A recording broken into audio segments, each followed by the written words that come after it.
Are you tired of seeing my face? Listen to that. No, I'll never get sick of it. Well, God bless you, sir. Hi. I'm back again, but this time I'm on our show. Well, actually, they're both our shows because I do co-host that one also. But welcome, episode 114. Gosh, 114 already. Kicking ass, brother. Kicking ass. Also, thank you to our latest subscribers, which now puts us at 58 subscribers. We thank you for subscribing, and we hope you enjoy tonight's broadcast of the Mizzle An Dub Show. I am a double co-cell, and that is Mizzle. Wearing the garnet in gold and black and representing the Seminoles of one Florida State University as they have the Syracuse Orange coming up this upcoming weekend as they try to get to 6-0 and maintain their spot in the top 5 in the polls. And yes.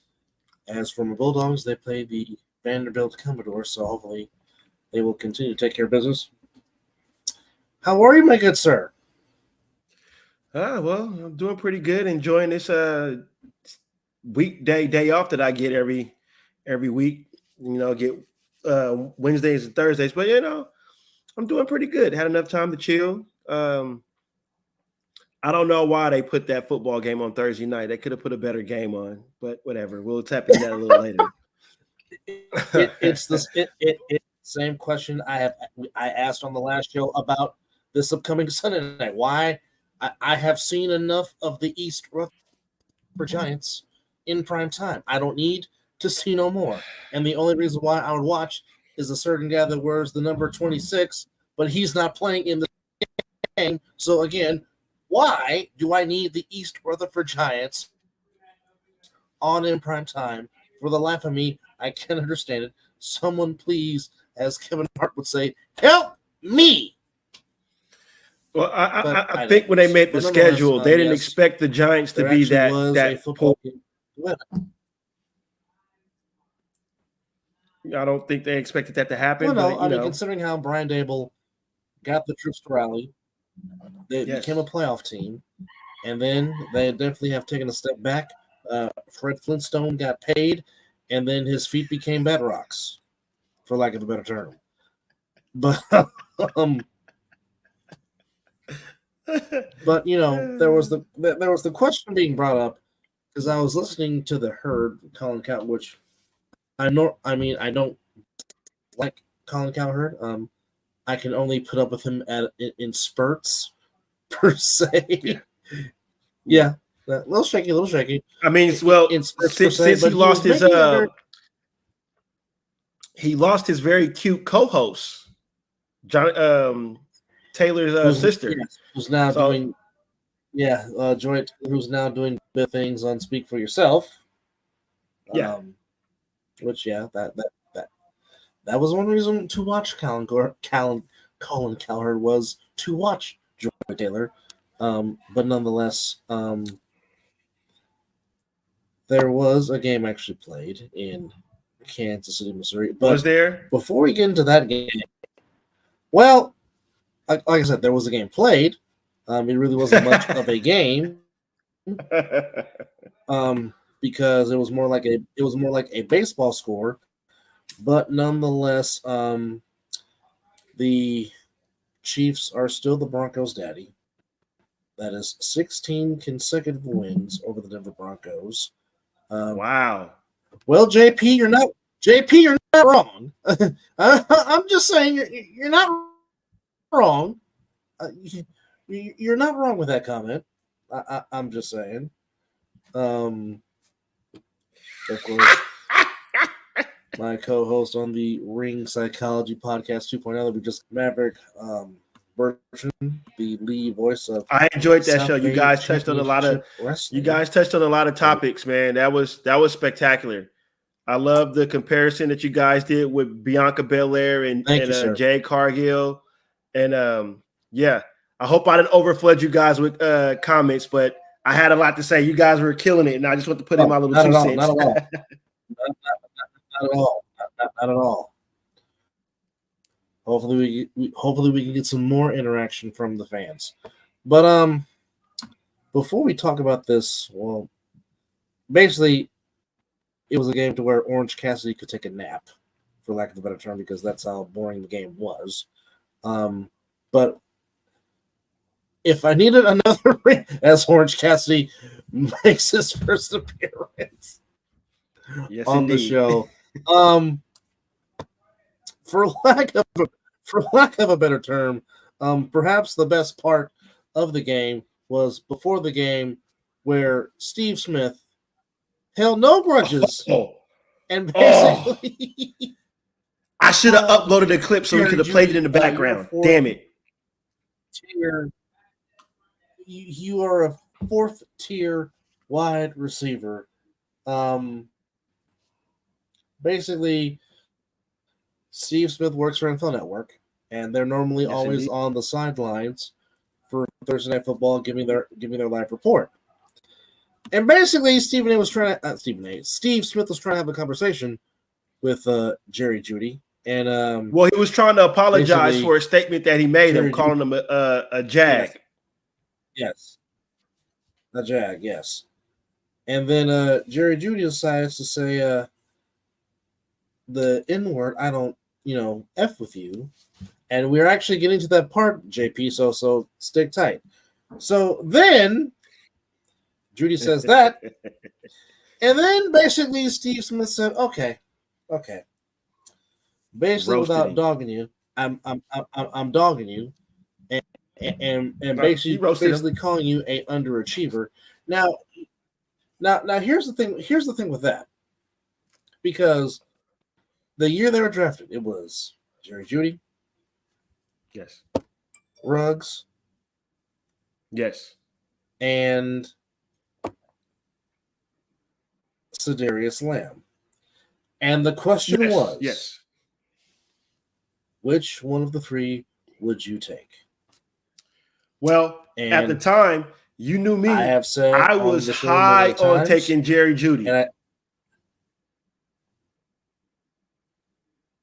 Yes. I was very high on CD Lamb. Said that many a times. Of course, unfortunately, we know what happened with the Henry Ruggs III story.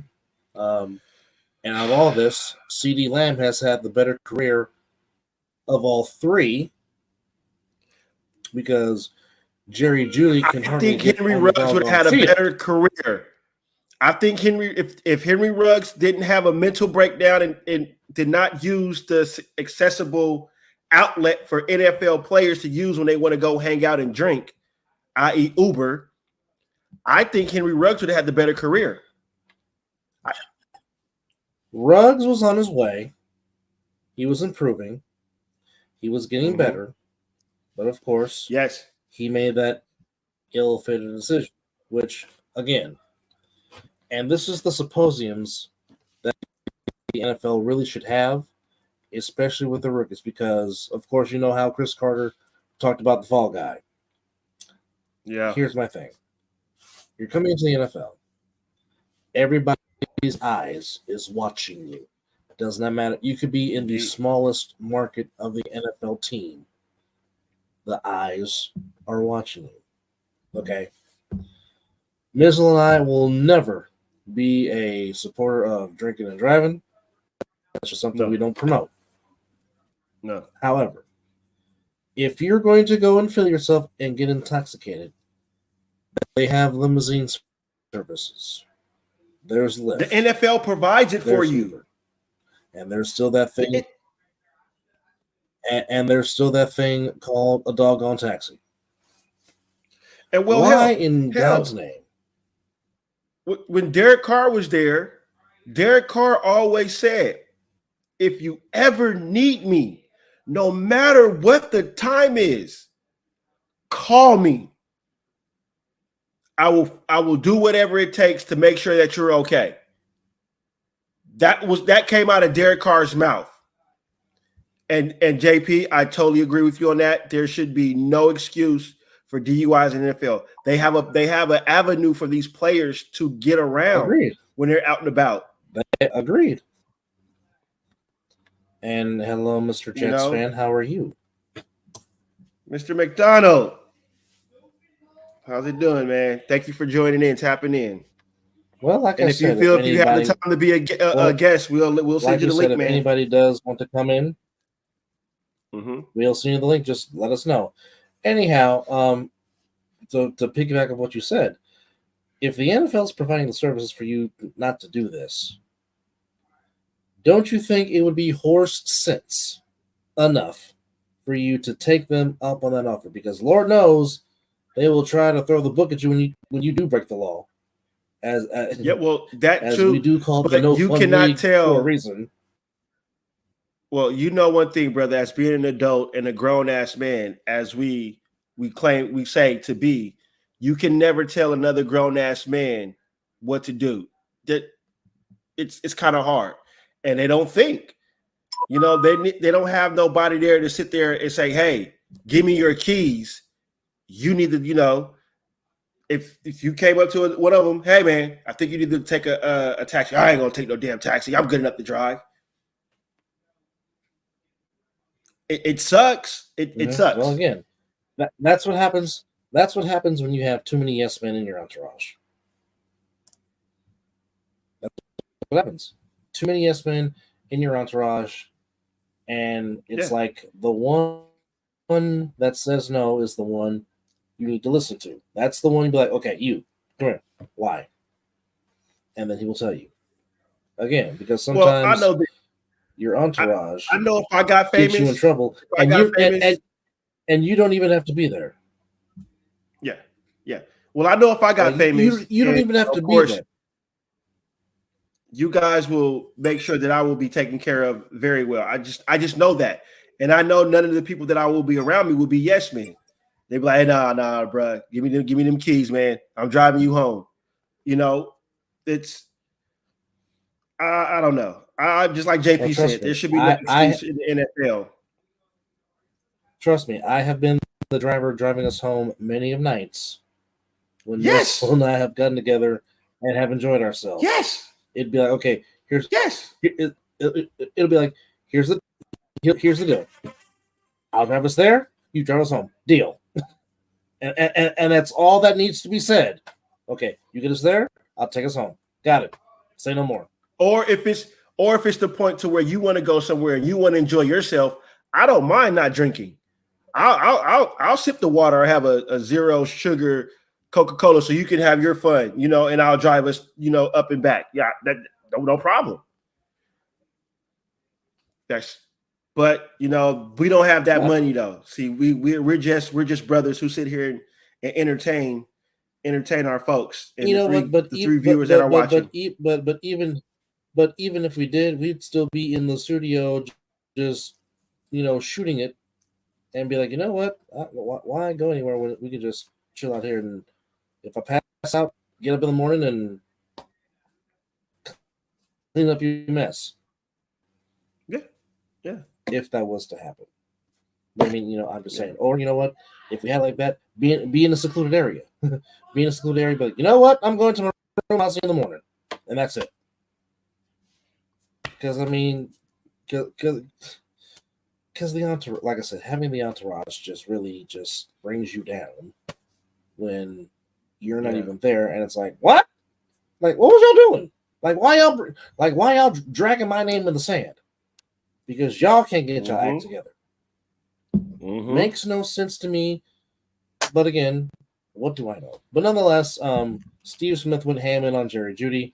Oh, and as for the game, really wasn't much of a game, if anything, because the final score was 19-8. And even though, yes, the Chiefs got the win, it wasn't impressive. Not pretty by any stretch of the imagination. It was, it's not impressive. Well, again, here's the thing, and I've said this before, and I'm going to say it again. The Kansas City Chiefs, they miss one Eric Bieniemy. I don't care how you slice it. You have been saying this multiple times. Matt Nagy right now has not been the answer at offensive coordinator. He has not. Now, yes, that offense is Andy Reid to a T, no question about that.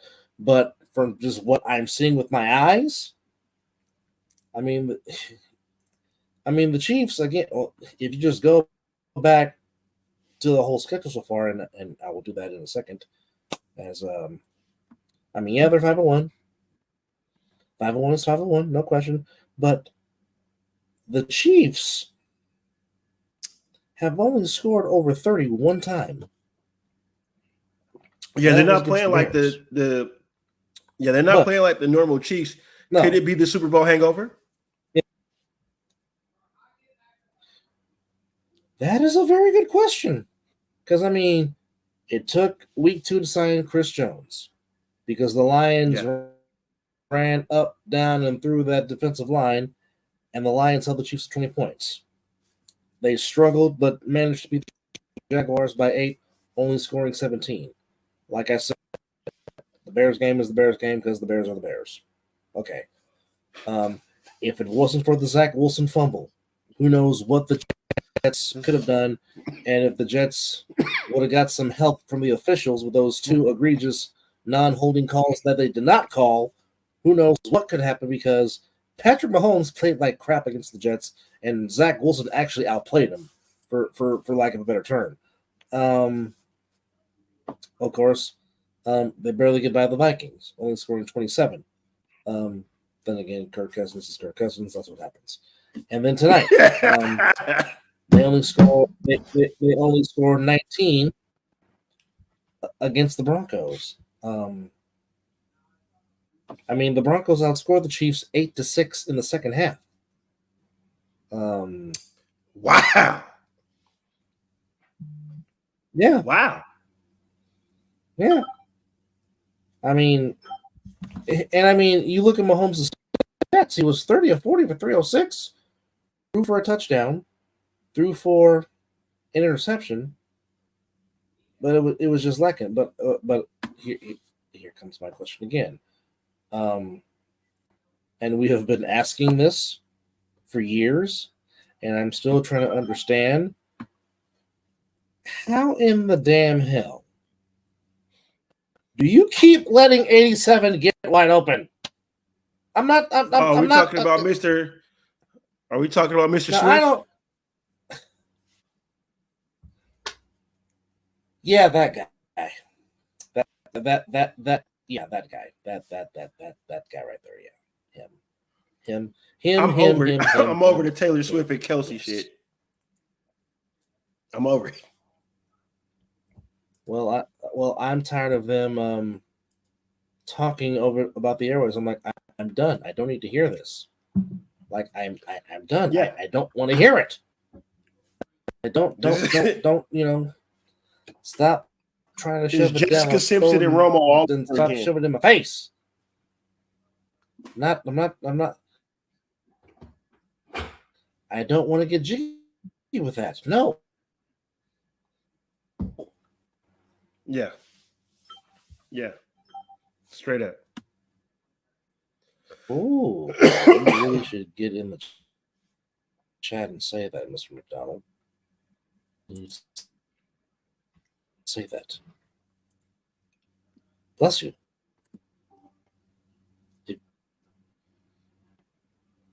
But yeah, the Broncos still can't find their niche on offense. And again, as Mizzle predicted, the fire sale is going on over there in Denver, Colorado.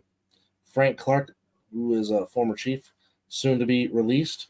And now they're taking rumors about one Jerry Jeudy, the same Jerry Jeudy that got clowned by 189 Steve Smith. So Steve Smith killed that. Steve Smith killed that. Ain't nobody trade for Jeudy now. Yeah. He didn't already diminish his character. Oh yeah. He said they asked him, would you trade for him? And he said, no, I would not. Hell, he said, hell no. He did say, well, if only we could play the soundbite. And Mr. Friday the 13th I should have found a way to upload it. Has come in the building. Fuck Taylor Swift. Right? Fuck Taylor Swift. Fuck Travis Kelce. Fuck all that shit. That's how y'all doing, by the way? That's how you feel? Yes, I love y'all. Yes, that's how I feel because during the Jets KC game, it was more about Taylor Swift than a football game. And honestly, with this whole KC thing, they're undermining the game. Let's talk about Taylor Swift and Travis Kelce. Fuck Taylor Swift. All she gonna do is make an album about sucking this nigga dick. They gonna break up. She gonna make another album about it, and that's all it's gonna be about it. His career is gonna flop because Taylor Swift is a football version of the Kardashians. So I don't want to hear the shit. Fuck Taylor Swift. Fuck Travis Kelce. Fuck Andy Reid. Fuck the Kansas City Chiefs. Fuck them refs for cheating us out of a game. Fuck them yuck mouth ass teeth. Fuck that stadium. Fuck them redneck ass fans. And fuck anybody else who want to be down with that shit. How y'all doing, by the way? Name's Marquise. Nice to meet y'all. Jets fan in the house. Sorry. I just had to start off that way. And fuck anybody who thinks that KC should have beat the Jets. I'm telling you right now, my Jets should be 3-2. We didn't lose that game against KC. The ref gave that game to them. I don't give a shit what anybody say. I will admit we got our asses whipped by Dallas. Whipped by Dallas. Whipped. I'll be the first one to take that. But I'm sorry. I didn't mean to come on the show like that. Thank you for having me. Fuck Arlington. Fuck them little bitches. And fuck Skip Bayless too. I was happy he got his ass whooped like that. Yeah. Fuck Skip Bayless. Thanks for having me on the show, guys. Sorry about that. I didn't mean to start off the show like that. The passion was just delivered. You're welcome, Freddie Jason. You're welcome, Freddie Jason and Michael Myers. The passion was just delivered. I couldn't say nothing about that. That's how you feel. Well, listen, fellas, y'all always come with the facts every week, every show, every episode. Y'all come with facts. Y'all are unbiased, even when it's talking against your own team. And I give y'all credit for that because I ain't built like that. It's hard for me to talk against the Jets. I'm not even gonna lie to you. I ain't built like that. But I give y'all props because y'all are just on it, man, and I appreciate it. Y'all always be giving love to the teams, so yeah, thank you. But I just had to get that out. Like, I'm sorry, my Jets should be 3-2, technically 4-1, but I won't go there. I'm gonna leave that alone. Like, technically we should be 4-1 because here's why I say that. Zach Wilson lost the Patriots game. Zach Wilson lost that Patriots game. He had not one, not two, but I believe it was 3 or 4 different opportunities after the 2-minute warning in the fourth quarter. How many quarterbacks can say they get those opportunities? He had that. And we were only down 5, brothers. 5. And he had – You're correct. He had more than 2 opportunities to punch that in, which is why I say the Dallas game was the only game we truly got our asses kicked. Correct. Dallas beat the shit out of us. They beat the fucking dog shit out of us. Technically, the Jets should be 4-1. That's facts. I don't disagree with that. I appreciate that. And like I told you, cousin, I told you the Packers was not beating the Raiders. I would like to. I'm sorry. Please continue. I'm sorry. Well, if you watch if you watch the last show, he changed his pick because originally he picked the Packers to beat the Raiders, and he changed his pick to pick his home team, and thus now he's up 6.5 games up on me. Right now, tequila is beating whiskey in the race for the bottle in the standings. Whiskey's Jack's little brother, and yes. Jack. This portion of the show is brought to you by Jim Beam. Yes, the rule book's little brother. Yes. Now, before we get into the thick of things, there is one thing I do need to do, because I've been waiting all night to do this. Something happened last night in the desert, and from now those LA. Oh yeah, yes. It's about that time. There was a team that wears. It's that time. It's that time. So with that, here we go. We know how we feel about the Dodgers around here. Here we go.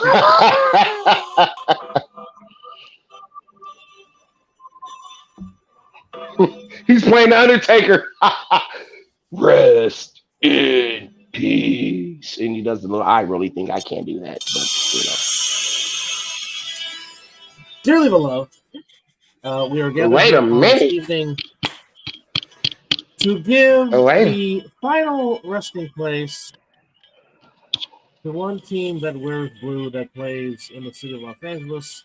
Yes. As the Rattlesnakes from Arizona put the final nail in your season, as you once again choked in the postseason, 100-win season, and this again, what we claim is a Mickey Mouse, not even half of a season World Series championship in a pandemic season.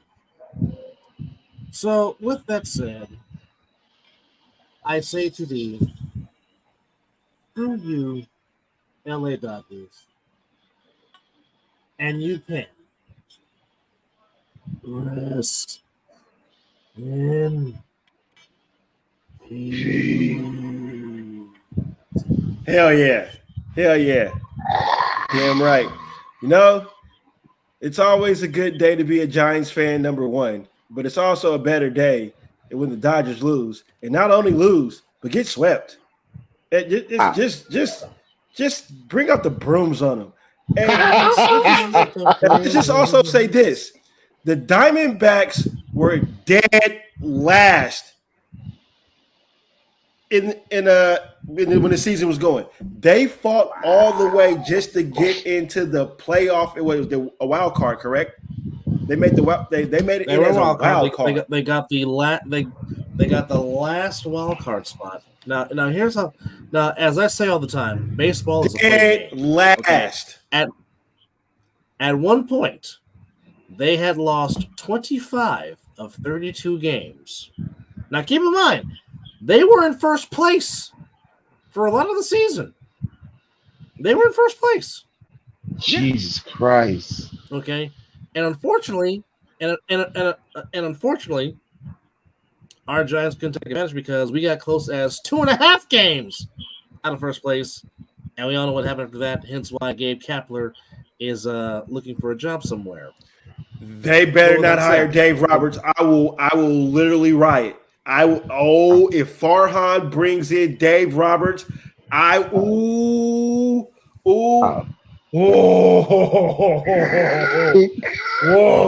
Hey, you talk about a pissed off organization. Hey, boy. You mean the pissed off? Hey, the Giants organization was pissed off when Kapler got hired and when Farhan got hired. Let them bring that bitch boy from goddamn LA to San Francisco to coach the Giants. Oh boy. Oh. We just gonna say, dear sweet baby Jesus, that don't happen. Oh my goodness. Oh. Whew. Well, I don't think because the Dodgers are about to fire him. They're about to fire him. You think so? You think so? Yeah. Wow. It's coming. It's coming. And I tell you what. What? Anyhow, here's the story. Bullpen was in shambles for the Diamondbacks, but getting the trade for Paul Sewald from the Mariners, getting that closer, helped solidify the end of that bullpen, and the bullpen got better. Yep. And then the Diamondbacks back.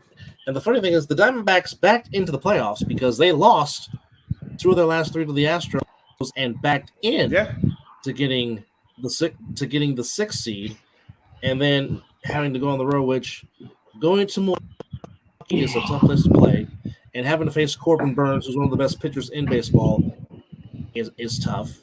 And they beat him. Yes. Then they beat the other pitcher. So now you're like, okay, well, heck, they got to go to the doctor. And we all know historically the Diamondbacks over recent years have not done well at Dodger Stadium. But the gift that keeps on giving in October, Clayton Kershaw gave up, as Fleece Johnson would say, booty.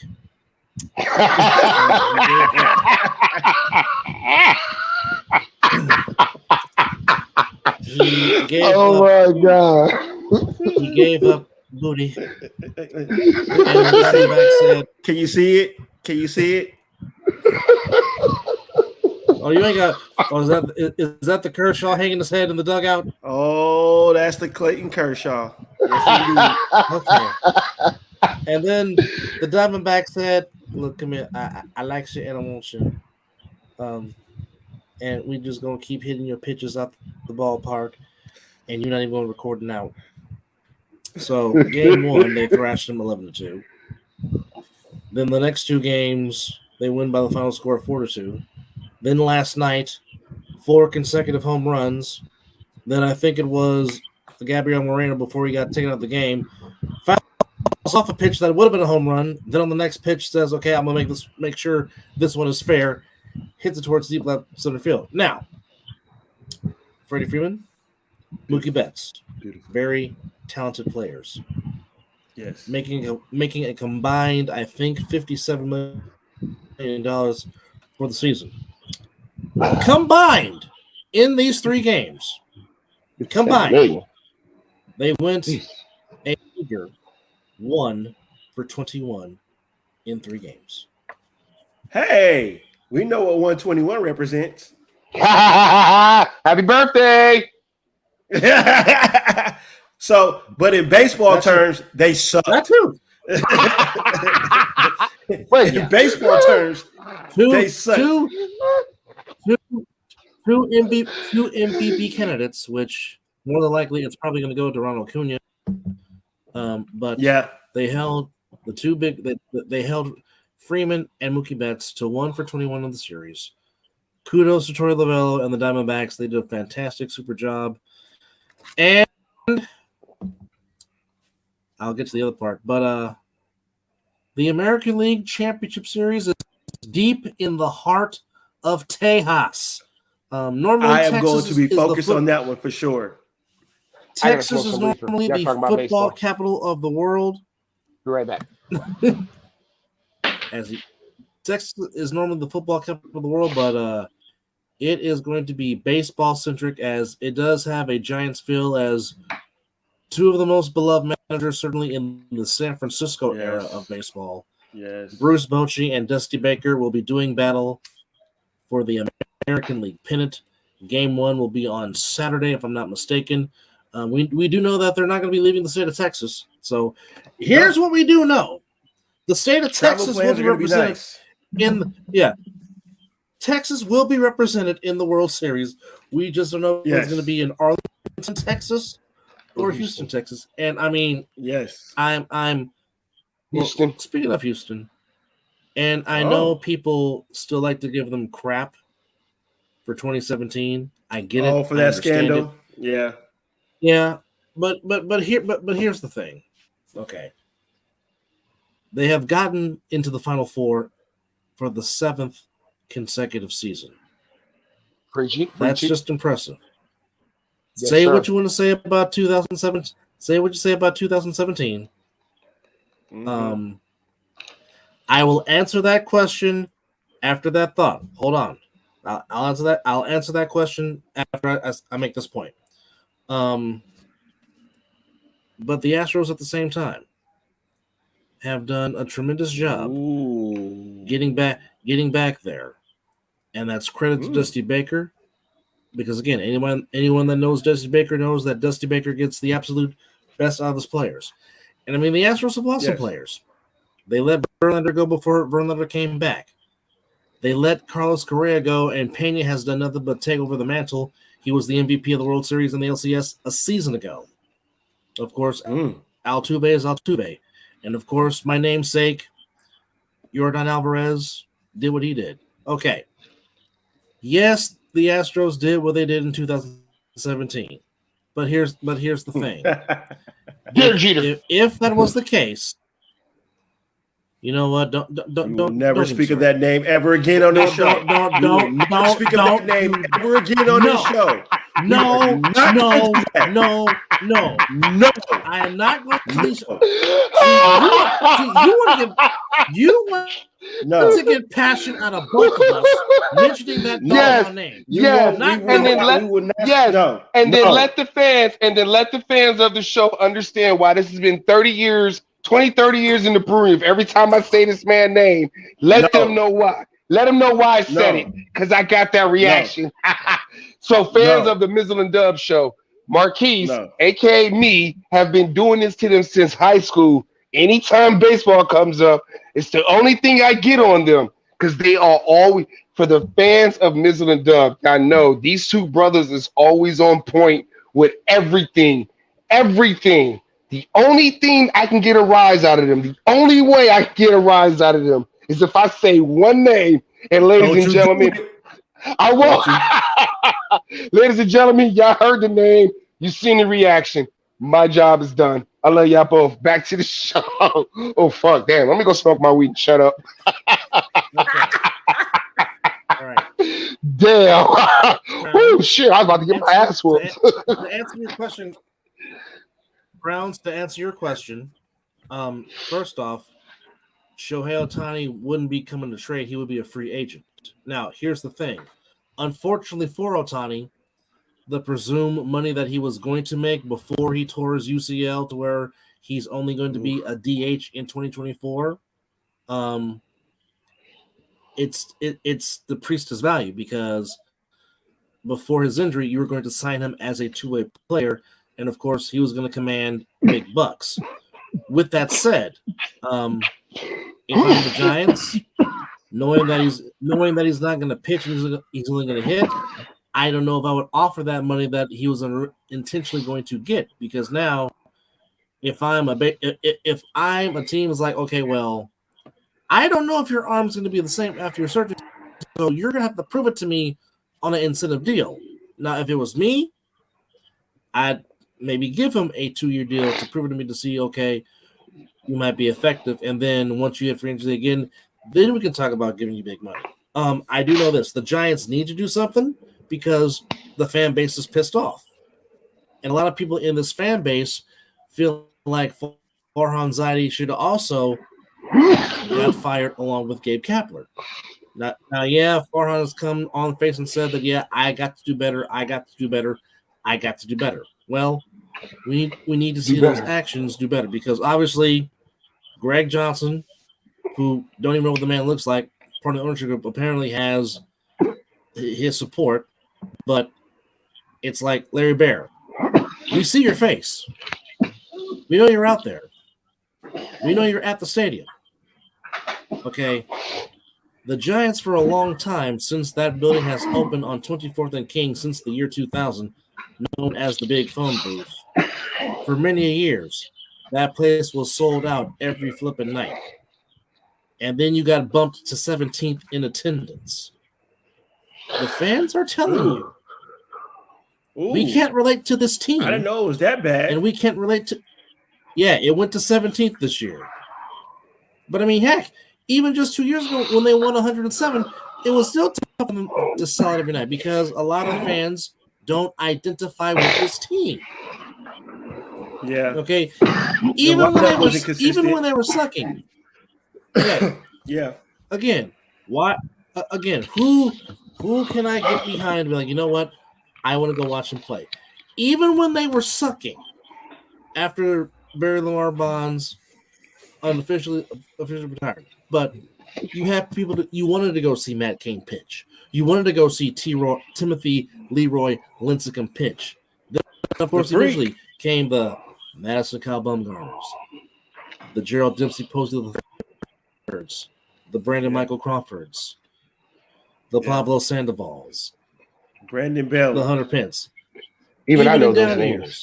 Because that core was still there. You know what? I want to go watch the baby draft. I want to go watch that core play because I can identify with it. Okay. Yeah. After 2021, once the captain that wore number 28 beyond the plate decided, you know what, I'm done. Who on this team can I identify with? There's only two people right now on that team that I can identify with, and they're both pitchers: Kyle Harrison, Logan Webb. That's your future. Okay? I'm hoping going into 2024, I'll see more of Elliot Ramos. I'll see more of Casey Schmidt. I'll see more of Luis Matos.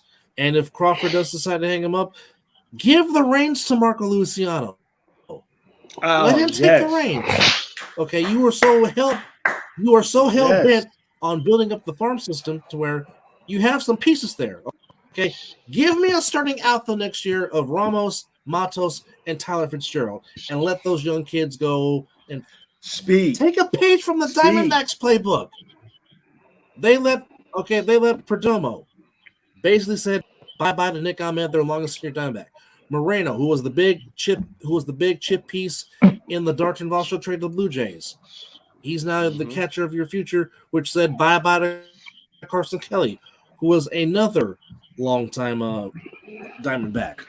I mean, heck, they stuck Corbin Carroll and Alex Thomas back. These are our two young studs in the outfield because they can go get the ball. Most of that core that's starting right now that's going to play the Philadelphia Phillies in the National League Championship Series is mainly a young core. Young at catcher. Yep. Young at shortstop. Young in the outfield. Yep. Okay? Take a page from their book. Use Matos. Use Ramos. Use Luciano. Use Fitzgerald. Okay? Let Casey Schmidt and Luciano be the starting side of the left infield for the next 10 years. Okay? Let Tyro Estrada lead at second base, and then you figure out what you're going to do at first. Okay? You got the catcher in Bailey. You saw what he can do. Man's got a tremendous arm and commands the pitching staff very, very well. Okay?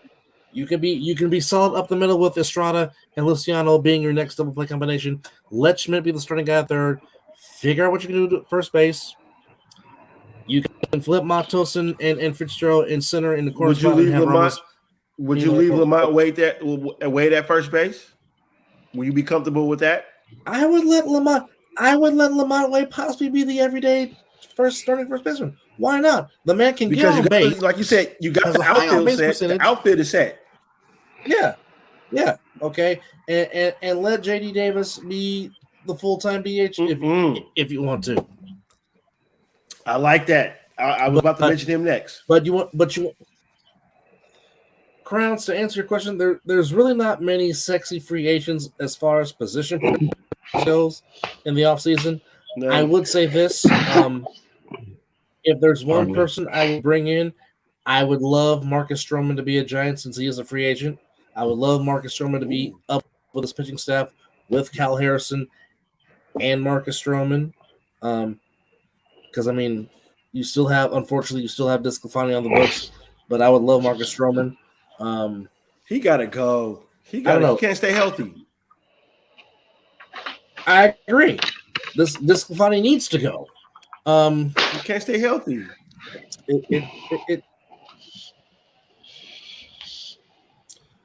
Okay, well, Hammer, let me ask you this. Hammer time. The Wander Franco situation that's going on with the Rays. How do you feel about that? Because, as you know, your beloved Rays have a very good young core that just produces talent at the yin-yang out there in Durham, North Carolina. So let's just say Wander Franco's not coming back. Who's going to be your shortstop of the future? And I was a huge Wander Franco fan. Loved his talent, but you can't be doing what he's allegedly being accused of doing. But leave that in the comments as you think about that. But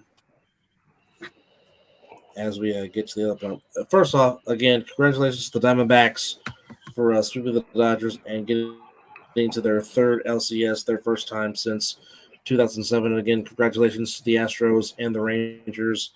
But first, without that being said, must give a shout out to the Baltimore Orioles. What they did was tremendous. After losing 100-plus games the year before, back to winning 100 games. This is not a one-time thing for the Baltimore Orioles. They got some good stuff in place.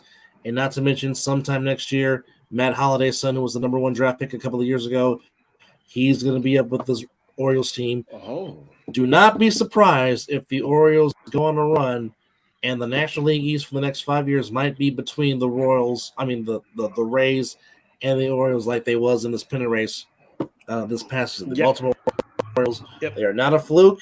They will not be a one-hit wonder. They are on the way. But I will say this. I agree. If the Orioles can't bring back Cedric Mullins, I would take Cedric Mullins. I would take Cedric Mullins in San Francisco right now. I enjoy watching him play. He's a damn good outfielder. He's a damn good baseball player. Cedric Mullins. I'd take him right. I'd take him right now. If I had to go get a free agent, I'd take Cedric Mullins right now to play center field. I don't disagree with that. And that's a good and that's a good statement, Hammer. I agree with that statement. I agree with that. I definitely agree with that. But anyhow, shout out to the Orioles. Shout out to the Twins. They had another season as they win the Central, but they fall short. But nonetheless, the Twins just first off, the Twins took baby steps. Finally got their first postseason series win in a long, long time, and actually fought the Astros tooth and nail in the first game. In the game where they won and lost last night 3-2. But again, the Astros are the Astros. They just find a way to get it done. They're well coached. They are. Well, again, it's that Dusty Baker. It just is what it is. And now you got Baker versus Bochy, which I'm torn because I love them both. I'm pulling for either one of those coaches to win. I'm winning. Whoever wins that series, I'm pulling for him. If it's Dusty Baker, I agree. It'd be nice for him to get 2. It'd be nice. And it would be nice for Bochy to come back because it's like, look, I took some time off. I wasn't no fluke in San Francisco. To go back to back. I can coach. Go get 4, Bochy. Either Baker gets 2 or Bochy gets 4. That's where I'm at. That's where I'm at. So I already picked. Yeah, that's my pick. Okay. I'm okay with either, but.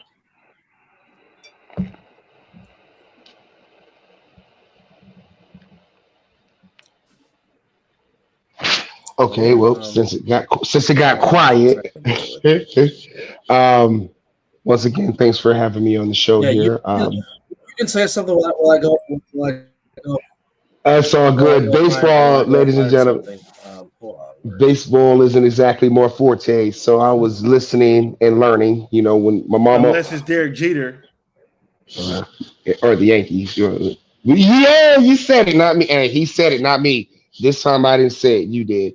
Mama, and the famous words, Shannon Sharp. My mom always told me, skip. My mom always told me, if you don't know nothing, you just got to keep your mouth shut and just listen to those that do. So that way you don't look like a fool. You know. Meanwhile, grandma always told me. Grandma, skip.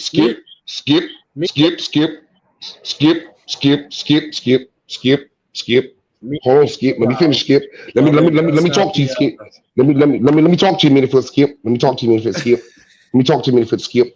All right, I got my Jim Beam, Skip, and it may not be Hennessy, it may not be the cognac that Uncle Shannon be drinking. But I got the Hennessy. I done smoked weed. It may not be the blunts that he got. So let me talk to you for a second, Skip.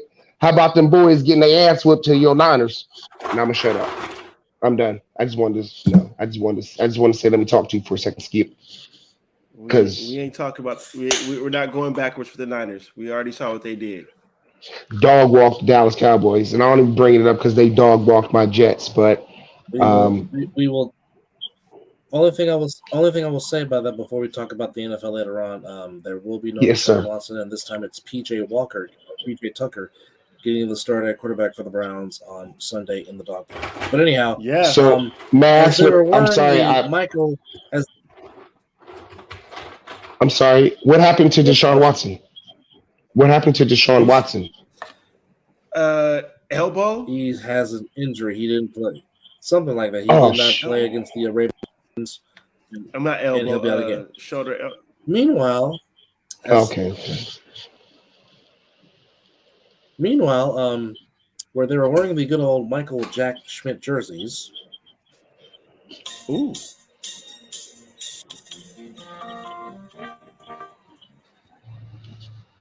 Kind of breaking in and out, but we can get the gist of it.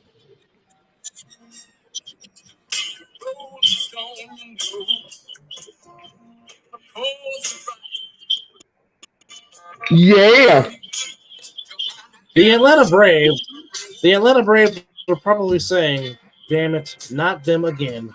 Yes, it was them again. After Bryce went deep twice last night in Game 3, Nick Castellanos goes deep twice in Game 4. Yes.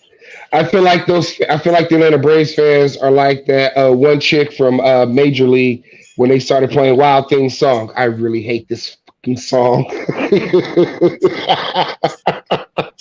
Well, right now, the Atlanta Braves and their fans are probably saying, "I am tired of seeing the doggone Philadelphia Phillies," but nonetheless, yes, they the are. Fighting Phils, the defending National League champions, once again for the second year in a row, eliminate and end the Braves season. The Braves, who won 104 games, was a fantastic team to watch. More than likely have the league's MVP in Ronald Acuna Jr., but for whatever reason, when it comes to October, the Braves do not want to see that Philly red. And well, so wait, you mean to tell me it's about either the Phillies or the Diamondbacks are going to the World Series? I said the Diamondbacks, and again, I don't really do baseball, but I'm just putting my money in the Diamondbacks. Don't sleep on the Phillies, though. One of those two. Yes, one of those two will be representing. One of those two will be representing the National League in the World Series. So, Game 1 of the National League Championship Series between the Philadelphia Phillies and the Arizona Diamondbacks will take place on Monday evening in Philadelphia. Philadelphia. Now, how odd is this? Because it was this way last season because both the Phillies and the Padres were both wild card teams. Oh, this is true. And they were both part of the 3-game walk. Yeah. So for the second year in a row, it's going to be wild card versus wild card again to play for the National League pennant. Although in this case, it's the Phillies that have the home field advantage by way. Well, like I said, and here's the thing, and I'm about to unleash some passion. Sorry about now. Okay. Oh, here we go. He's about to unleash passion. To you, those fans that are talking about change the way the playoffs are. Shut up. Okay. Here we go. Oh, here we go. Complain about the one playoff wildcard game was not enough. You need to be in a series. Okay, so baseball hurt you. Made it a best of 3. Now you're talking about we got too many days off. Shut up. Because I guarantee you, if you have the chance to have 5 days off to set up your rotation the way you wanted to, you would take it every day of the week. So shut that crap down right now. Talk to him. Okay? Preach it out, damn it. Okay. The Astros had some time off. Didn't affect them. Okay? Sometimes you go into playoff mode early. It worked for the Diamondbacks, and you see the fighting spirit of Philadelphia. They do what they do. They fight, and they gonna fly now. And hence again, they're playing for the pennant again. Okay? The point of winning all those games. Okay. The point of the Orioles winning 103 games. The point of the Braves winning 104 games because they earned the right to get that rest and to get those days off. You think they're complaining? No. Yes, I understand. In baseball, game I played. Yes, I know. You don't want to kill your momentum. But as Earl Weaver said, your momentum is as good as your next day's starting pitcher. Because if pitcher number 1 doesn't have it, the next day pitcher might. If not, then you're screwed. Okay? Sometimes you just have to tip your cap and say, you know what? The other team was better than us. Okay? So, Orioles, you just have to tip your cap to Bruce Bochy because the Rangers were better than you in 3 games. Dodgers. But Bochy's been there. He knows what to do because they were just better than you. Well, that's here nor there. I mean, if you ask me who I trust, well, again, the two managers that I trust, unfortunately, are playing against each other because I trust Bake. Exactly. And I damn sure trust Bochy. So I'm not going to question any. I'm not going to question any decisions that they do. Okay. Dusty got it last year. Let me stop you right there. Let me stop you right there. Because you will question one thing that Baker did, and it was in the World Series against the Angels. Okay. 2002. That's the only thing. The only thing. I don't want to open up that womb because that I want to choke slam Felix Rodriguez to hell. Like the Big Show choke slam the Undertaker. That's what I want to do to Felix Rodriguez. Exactly, just like that. Exactly just like that. I don't want to go back there. Because that's like me wanting to choke slam Leonard Marshall for knocking out Montana for 2 years. Anyhow. Ooh. I can't believe he brought that up. Stop complaining about you need to change. No, okay. If you want to do anything to the format, instead of Tuesday, Wednesday, Thursday, you can make the last game of the season on Sunday. Make the wild card series Monday, Tuesday, Wednesday. I'll give you that. I'm okay with that. You can do that. But talking about, I want to change the form. No! Stop it. Okay? Now, I'm not going to lie. I was against adding 3 more teams to the playoff format. But at the same time, I like it now because it's making teams think, do I sell or do I buy? Because obviously, as you can see, all it had to take you was 84 wins just to get in the tournament. And the Diamondbacks, the least amount of wins out of all the teams left, they have 84. And yet here they stand, getting ready to play the Phillies for the pennant. And you know Philadelphia is going to be all the way. Okay, Diamondback fans, listen to me very carefully. Here we go. Whatever you do in Philadelphia, don't you dare go to the art museum and mess with the statue that is one Robert Balboa. Senior. Thank you. Don't do it again. Don't say it again. Don't desecrate. Do not desecrate anything of that. I don't care if he is a fictional character. You do. If you really want Philadelphia to be Philadelphia, you desecrate that. You desecrate that statue with your colors. Don't do it. Say it again. My team did it. My team did it, and Brock Purdy got hurt. So,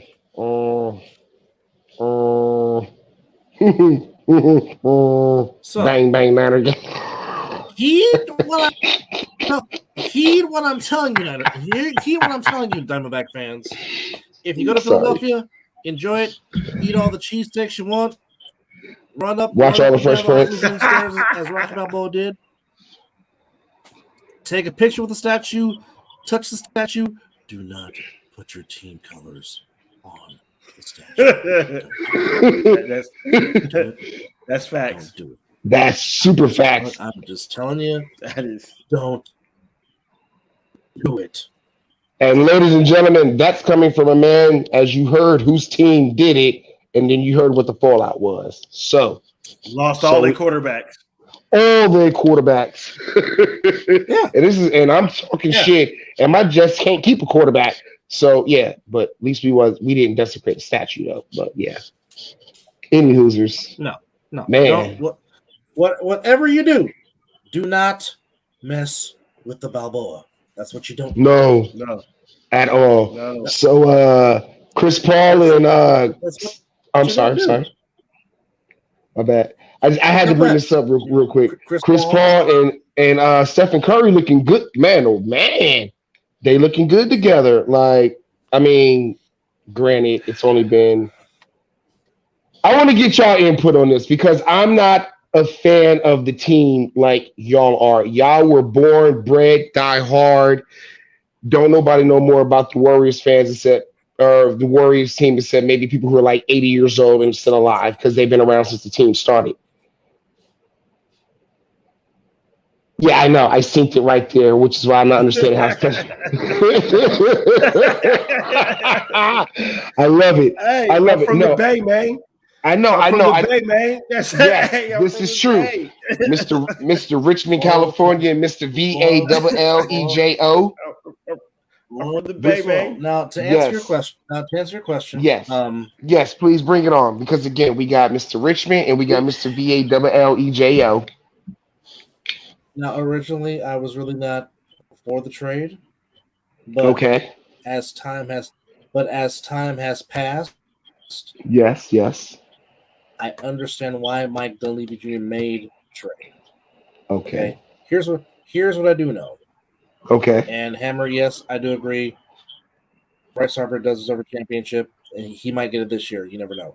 But anyhow, I know why they did it. Now, Chris Paul is the ultimate competitor, but he's also a grand teammate. And above anything else, he's like Magic Johnson. He wants to win. He does not care if he has to come. He doesn't care if he has to come from the bench. That doesn't bother him because, as we said, him possibly being on that second unit, it's only going to enhance Jonathan Kuminga. It's only going to enhance Moses Moody. It's going to enhance those young men to where he can, which Wardell and Klay Thompson can rest for longer periods of time because you can have Chris Paul be that general and have Andrew Wiggins and the two young guys with him and whoever you want to be your fifth guy. Now, yes, I still do think they need a big man. Yeah, you took the question right. Sarkis was a tremendous signing, because he plays tremendous defense, and of course, Mizzle knows because he's a former 76er and was a big fan of his. So he's the Warriors. This might be one of the deeper Warrior teams they've had, perhaps in the last 5 years. Okay, dead ass.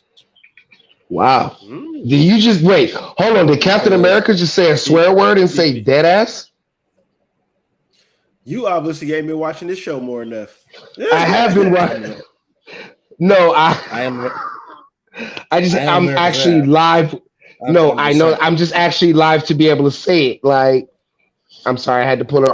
It was my only chance to get an RDJ on the show. Hammer. That's a good Hammer. That is a good point because I totally forgot about them adding Rudy Gay. That's a very good point. Now, I would have loved for them to bring back Drew Holiday, but where is Drew Holiday going? Because Drew's a baller. He went to Boston. He went to the Boston Celtics, which Mizzle is not. Well, you see why Mizzle has the look on his face because that is his Sixers kryptonite is that dang green leprechaun. Wait, as if Boston needed any more? Yes, as in the Boston Celtics. Yes, your beloved. Man, rest in peace, Kobe. I'm sorry that you had to hear that, bro. Well, here's the thing. I'll say. I'll answer the question about Chris Paul coming to the Warriors. Okay. My feeling was I felt in the beginning, I felt how Doug felt. Uh-huh. But what I also felt was it's like, just imagine if they can insert him to the starting five and he is your starting point guard that takes the ball out of Steph Curry's hand. And we already know what Curry can do with the ball. Okay? Now, ain't nobody running with Curry. Curry got the endurance that he's gonna outrun you all day, every day. You're not running with him. So now, here's this. Listen to how you can do this. You got Chris Paul playing your point guard. You got Steph Curry playing the 2 off the ball. You got Clay playing 3. Draymond playing 4. And you can obviously use Looney as your 5 per se. Now, Draymond don't have to have the ball in his hand to set the screens for Curry because Chris Paul is handling the ball. Curry can just roam. Clay can be Clay. And Loon can just be out there just grabbing the rebounds if it's missed. So now just imagine Draymond Green setting those screens that he already set. Because Paul's going to find you. Oh, exactly. All day. Paul's going to find you all day. And like bro said, Chris Paul's going to make Kuminga a way better basketball player than he already is because Chris Paul's going to find you. And Kuminga could be down low. And we already know Kuminga got bounced. So I wasn't for the trade at first until I put my brain around what Chris Paul can do. Right. If Chris Paul can stay healthy, that's the big thing. Chris Paul has to stay healthy. He'll give you the regular season, but when it matters the most, Chris Paul ain't been around. It's been with Phoenix. It's been with the Clippers. He has not been around in the playoffs. Regular season, he's the greatest. But I need him to be there in the playoffs where what I just said can work because he's not going to do that in the regular season. They're going to try to implement him into the offense in the regular season. But when it comes playoff time, if he's healthy, I guarantee you Kerr will lean on him to lead that offense. So everybody else, so he can spread. Because if anybody remember, we lost. I can't remember what series it was, but we lost in the playoffs because we couldn't spread the floor. With Chris Paul, you can spread the floor. That's why they got Chris Paul. So I was against it, but me thinking about what I heard, that's why they got Chris Paul. If he can stay healthy, the Warriors will be.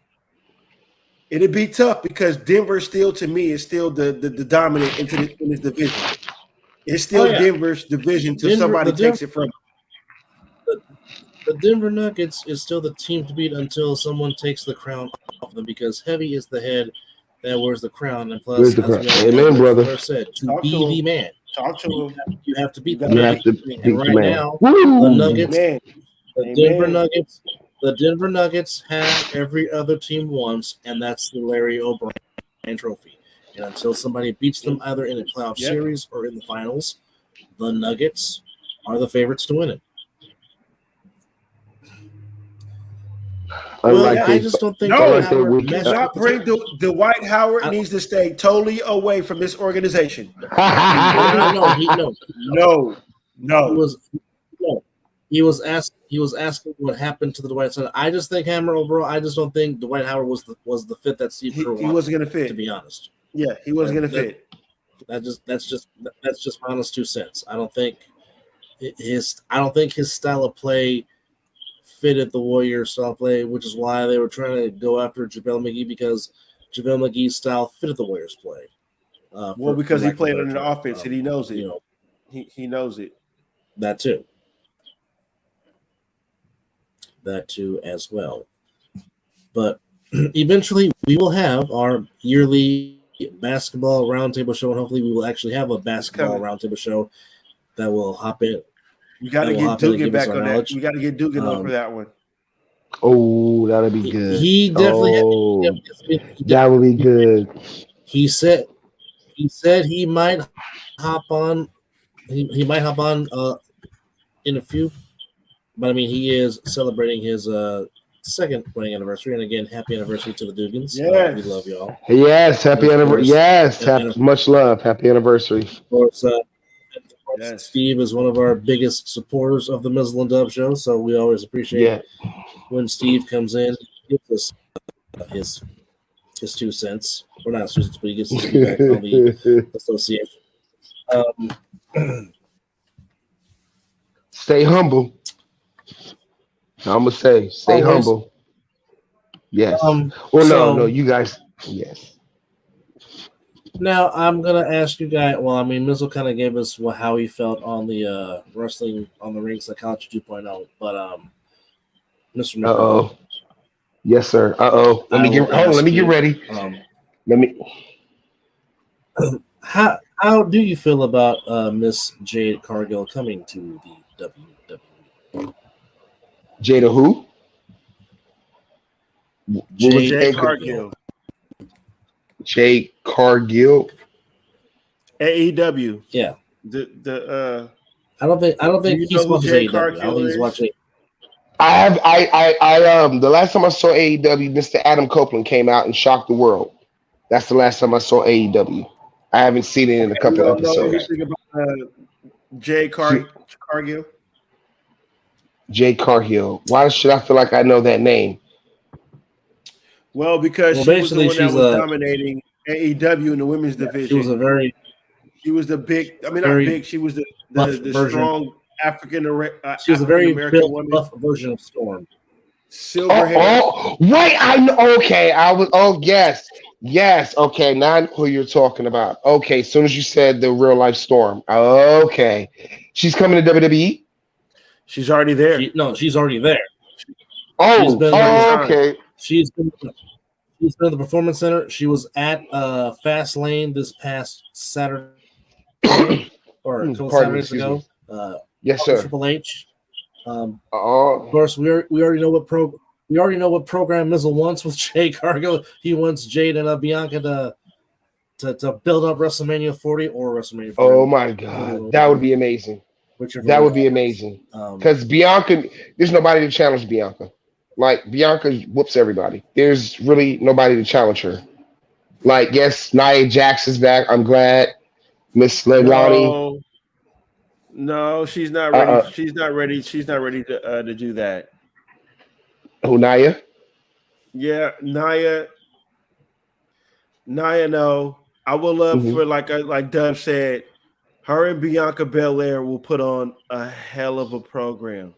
Just think about it, and I know this was discussed on the as my brother was on another show that was a tremendous show. I enjoyed watching that one. I can't think of the name right now. I always say it. Dub, give us a name. The Ring. Okay, so on Thursdays, myself along with JP of the All Pro Jaffos, who you can watch their shows on a Tuesday and Thursday, or Tuesdays and Fridays, to which myself and Mizzle have been frequently guests of, and they're very good people. Of course, joined the Pruneda Brothers production on their YouTube page. Myself and JP, we do a wrestling podcast. This was our second episode. We went on a brief hiatus because life happens. But it's a show called the Ring Psychology Podcast 2.0, which he had done before and asked me if I wanted to be a part of the second go round. And I said, of course, do a show about wrestling. Why the heck not? Tremendous show. So tonight it was myself, JP, and Brian Maverick Bertrand, who does play-by-play of South Bay Championship Wrestling, based out of the South Bay, which they have a show coming up in Santa Clara next month. He came on during the show, and we were talking about the whole Jade Cargill possible program with Bianca at WrestleMania, and I said, give me the build-up like Steamboat and Savage to WrestleMania 3. And what I mean by that was, what people may not remember between Steamboat and Savage was they never had a TV confrontation, or they never got physical on TV. The only time they got physical was until their actual match at WrestleMania 3. Because I'm saying you don't want to kill, and I said even go back as far as WrestleMania 14 between Stone Cold and Shawn Michaels. Now, granted, we didn't know how bad Shawn Michaels' back was, but it's true. The build-up to Shawn and Stone Cold was they never got physical until the actual match at WrestleMania 14 in Boston. May I give you a WrestleMania? Which I'm sorry. Please, no, I was gonna say a WrestleMania build. Oh, well, I appreciate it. Thank you, because you stay preaching but I feel like one of the greatest WrestleMania build-ups was Rock Austin #2 when they had the Limp Bizkit song with it. I don't remember exactly. 17, yes. Yes, some it's gonna be My Way is My Way or The Highway. Some y'all know the song. Everybody who knows or who's listening to this knows the Fred Durst. That was one of the greatest WrestleMania build-ups. Right. You watch that, I promise you, if anybody was to watch that, just that segment alone, where right where they put it all together, which included the final confrontation where they toasted the beer and said, "Here's to your health and here's to kicking your ass at WrestleMania 17." To me, that is one of the greatest build-ups, in my opinion. But unfortunately, the payoff sucked because they made Austin go heel. And to this day, Austin said, "I regret it," because again, why is Vince McMahon going to help his mortal enemy beat The Rock, so on and so forth? But yes, there was also that build-up. Of course, the build-up between Shawn Michaels and Bret Hart WrestleMania 12. There's so many ways you can build up this possible program between Jade Cargill and Bianca. Just the aspect of all the colored little girls that would be inspired by both of them. Exactly. See those two headline main event either day 1 or day 2 of WrestleMania, since now WrestleMania is a 2-day thing. That would be tremendous. It would probably be day 1. The only thing I said was, damn it, I do not need a dusty finish. You give me a dusty finish, I will burn the freaking ring down. I don't need a dusty finish. I need a clean finish. I need these two ladies to tell the story and tell the story right. Yes. I was just gonna say, Mister. What was one of the main problems before Vince eventually left was you hype it up, you build, and you give me a crappy and a sucky ending. And the sucky ending. No. Yes. I don't need that in my life. No, I feel that. Now let me ask you this. Go ahead. Oh, yep. Since you brought up amazing endings in both of you guys' awesome opinions, what was 2 of your greatest WrestleMania storylines that had an ending to just cap it off and you're just like, that's how you end it? Like, what was 2 of your favorites? I figured I'd ask a different kind. Yeah, oh, yes. See, I love it. Got you thinking. For me, I can tell you right now what my 2 was. Go for it. Since you brought it up, go for it. Yes, sir. And it was easy. For me, it's simple. It was when Undertaker retired Shawn Michaels, and it was the end of an era with Undertaker and Triple H. And the reason why I bring it up, we always talk about the Attitude Era and the Ruthless Aggression Era. I'm sorry? Yes, sir. Yes, sir. Two of the greatest eras. And you are absolutely right. And we always, when we bring those up, we always mention names like Rock, Stone Cold, Undertaker, Kane, John Cena, Kurt Angle, things like that. And we do say this other name that I'm about to mention, but here's why I'm going to elaborate on this particular name, if I may, while you two think about your 2 greatest WrestleManias beginning and endings. Yes, we have talked about this man, and he has been mentioned, but I don't think he gets enough due. And that man is one Mr. Paul Triple H Levesque. And I tell you why. Let's think about this. During the Attitude Era, during the Ruthless Aggression Era, like I said, think about some of the greatest rivalries that were there. Who was the protagonist? Or sometimes who was the good guy? But who was always predominantly around those rivalries? It was always Triple H. And I could break it down to you. The Intercontinental Championship between DX, Triple H, and quote-unquote Corporate Rock, where Triple H finally beat The Rock for the Intercontinental Championship with the ladder match. It was him and Rock having a great rivalry. SummerSlam 98, yes. Yes, sir, it was. Remember, like it was just, yes. It was one of the greatest ones.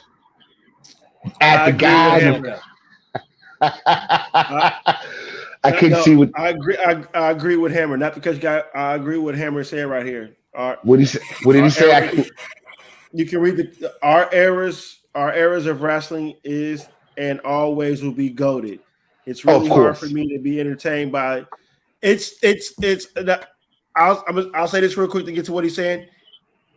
They are starting to get my interest because when I was I can't remember. I had a birthday party at my parents' house, and we watched. Was it the Royal Rumble? Just think about how wrestling. Royal Rumble. Just think about how wrestling. And he was so torn between Kane and Austin winning the Rumble. Man, exactly.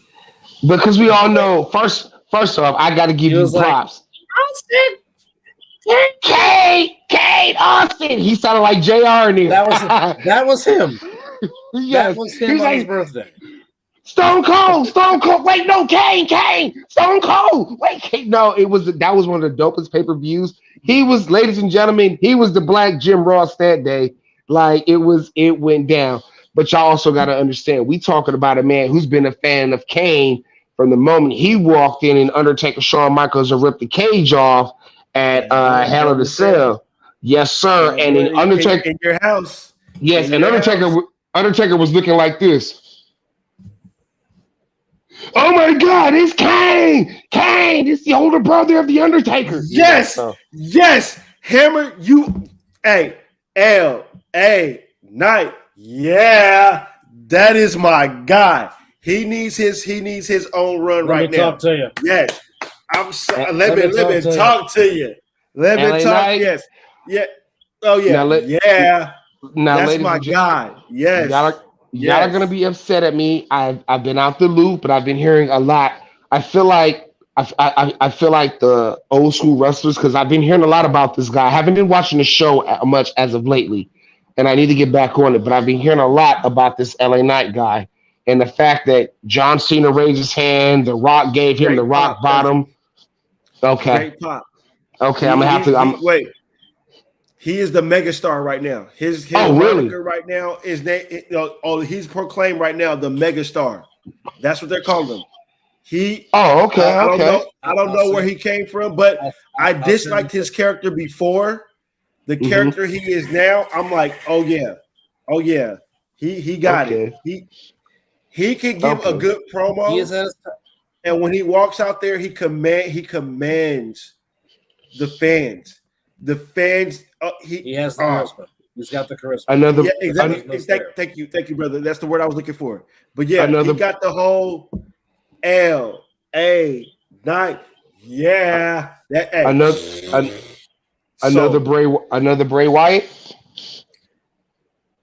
Another Bray Wyatt. Oddly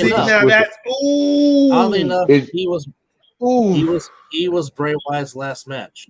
Yes, I saw that. Yeah, I saw that. Yeah. Bray Yes. Yeah, Bray Wyatt's last match. LA Knight. May he continue to rest in paradise. Yes. May he continue to rest in paradise. Hey, but good call on the LA Knight, Hammer. I like that. With that said, Triple H is trying to convince his brother, Bo Dallas, to come back with the Uncle Howdy story. Yes. Triple H is still trying to work out something with Bo Dallas to finish the Uncle Howdy story. The story. So just stay tuned and keep your eyes posted for that. Oh, I'm gonna have to. Yeah. They're gonna do that in the honor of Bray Wyatt. I read that article too, and I so hope they do that, and I hope they do it right. But since I'm glad you brought up Hunter, bro. How do we all feel since Hunter took over? I believe since Hunter took over, it's been more interesting. Raw and SmackDown. We know what Shawn Michaels is doing in NXT. It's got me even starting to watch NXT right now. Yes. I'm watching NXT right now. But Hunter taking over Raw and SmackDown, it has been so entertaining. It takes me back to my birthday to when I was like you said, Keith. Kane! Austin, Kane! Right. I got that little kid feeling watching it right now again. And it's like, I believe WWF. Yes, I says the F because it's always going to be F for me. That's what I grew up watching. You can have that E this new generation. It's always F to me. Preach it. Always. Preach it. WWF is in a good place right now if they just let Hunter do what Hunter, because Hunter knows this business. He knows what it takes. He knows how to reach to the audience, and he knows how to give a good show. So as long as they don't get in his way, you're going to have this big kid watching because I love it. I'm real happy with the direction they're going in right now. It's what's best for business. Yes. Here's the thing. What people don't realize and understand is while he was at NXT, he was working side by side, hand by hand. You going there. You going there. One of the greatest minds in the business in one Virgil Records, better known as the American Dream, the Rove, baby. Live. Yeah, I do. Yeah, baby. If you will, here on the mothership, here with us, here I'm the son of a plumber. But because he was working side by side next to Dusty at NXT, because as we know, NXT was Dusty's baby. That was all Dusty. That was all him. Preach. As I said, if you want to go to promo school and you want to learn how to cut a promo, get Dusty. Get Arn Anderson. Get Jake the Snake Roberts. You want to talk about promo? Don't forget about Flair. Don't forget about Flair. You want to talk about promo psychology? Well, Flair is on his own. Flair's on his own. But you want to talk about psychology of a promo? Get Arn Anderson. Get Dusty. Yep. Get Jake the Snake, and they will 100. Tell you about taking you to promo school. And then you add the charisma that is Flair. Just don't be naked like Flair. Like Bischoff, if you come back on there, I'll be naked. But that's a whole other story for a whole different day. God bless Richard Morgan. WCW. Anyhow. WCW. Rally. Anyhow, once Dusty passed away, which is one of the rare times, there's only 2 times in my life I cried over wrestlers passing away. Dusty was one. Obviously, Macho Man was the other. Yeah, Macho Man was mine. Macho Man was definitely mine. That was, and the way he died was. Yeah. Because he was supposed to be coming back. Well, yeah, like I said, he did some commercials. He did Spider-Man. Well, that was way back. That was way back early. But the thing was, he was on his way back. And whatnot. That him and Vince have finally patched things up. And the thing was, he wasn't going to go in the Hall of Fame unless him and the reason why it took so long for Macho Man to get into the Hall of Fame was because Macho wanted it as a family thing, not just his honor alone. And unfortunately, he passed away. And the genius, Lanny Poffo, before he passed away, decided to let Randy in, mainly because for those that have followed Randy, Randy really was about the fans, and he loved his fans. And Lanny Poffo, aka the genius, thought, you know what, the best way for his fans to be honored is let him go to the Hall of Fame, and that's why Lanny finally signed off on letting Randy go to the Hall of Fame. Even though I know it was Randy's dream to have him, his brother, and his father, the whole Poffo family, in as a family, but obviously Macho didn't live to see that, unfortunately. But before the genius passed away, it's just like, you know what, for his fans, let him in. So. And all right, Hammer. We will look out for that. All right, look out for that name in AEW. Indeed. All right, indeed. As we know that Samoan gene is strong in the rest of the business. That is for sure. But so I'm just saying, Adam, we all all wished that Jean-Paul Michael Levesque would eventually take over creative, and he did. Yes. But the thing yes. is, what's again? But here, and I said this over the show. I said the lost art that has happened has been the art of telling a story. That's why we became fans in the first place. Because you're telling me a story. Okay. Thank you. You can't tell me a story. You can't tell me a story and then give me a crappy finish, and it doesn't lead to anything. I need a payoff. What's the payoff? And sometimes I think that's the unfortunate thing of having all these 50,000 different shows, because back in our day when we were younger, the payoff was always the pay-per-view. Yep. Preach it. Preach it. Like to talk bad, and I know some people like to talk bad about Roman Reigns and why he's not there. EIO. But here's the thing: it's him not being there, and then him showing up, which builds up to the pay-per-view. For example, exactly. I will go back to Hulk Hogan's 4-year run from 1984 to 1988. If you notice, he didn't wrestle on Wrestling Challenge. He didn't wrestle on Superstars Wrestling. He wrestled on Saturday Night's Main Event and the pay-per-view. Why? Because him being on those programs enhanced your television ratings.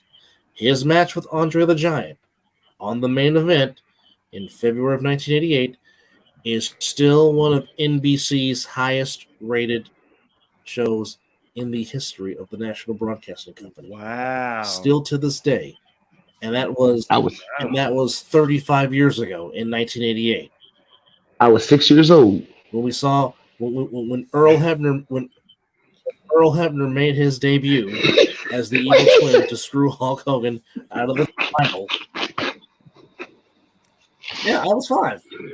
I was 5 in February of 88. Y'all were some babies. Babies. And I was enjoying every minute of hearing Jesse the Bunny Ventura say, "Shut up, McMahon! Shut up, McMahon!" I knew you was going. Yes, I knew he was. I was waiting on it. I was waiting. Yeah, I was waiting. Yeah, I knew he was going to say, "Shut up, McMahon!" WWF in your house. You have to. Okay, now. I love Bobby the Brain Heenan and Gorilla Monsoon as much as the next guy. Yes. Those two made magic. Yes. Just the simple Gorilla. Will you stop? But people don't understand how great Jesse and Vince were together on the mic. Their chemistry was fire. Yeah, their chemistry was fire. I mean, it was. Look at your hero, McMahon. Look at him. That for me, I would have to say, yes, Jesse and Vince was before JR and King, and I love me some JR and King. They're my favorite. To me, JR and King are the epitome, but Jesse the Body and Vince was JR and King before it was JR and King. They were just the PG versions of JR and King because they didn't get to say puppies. Jesse, there you go. I knew that was coming.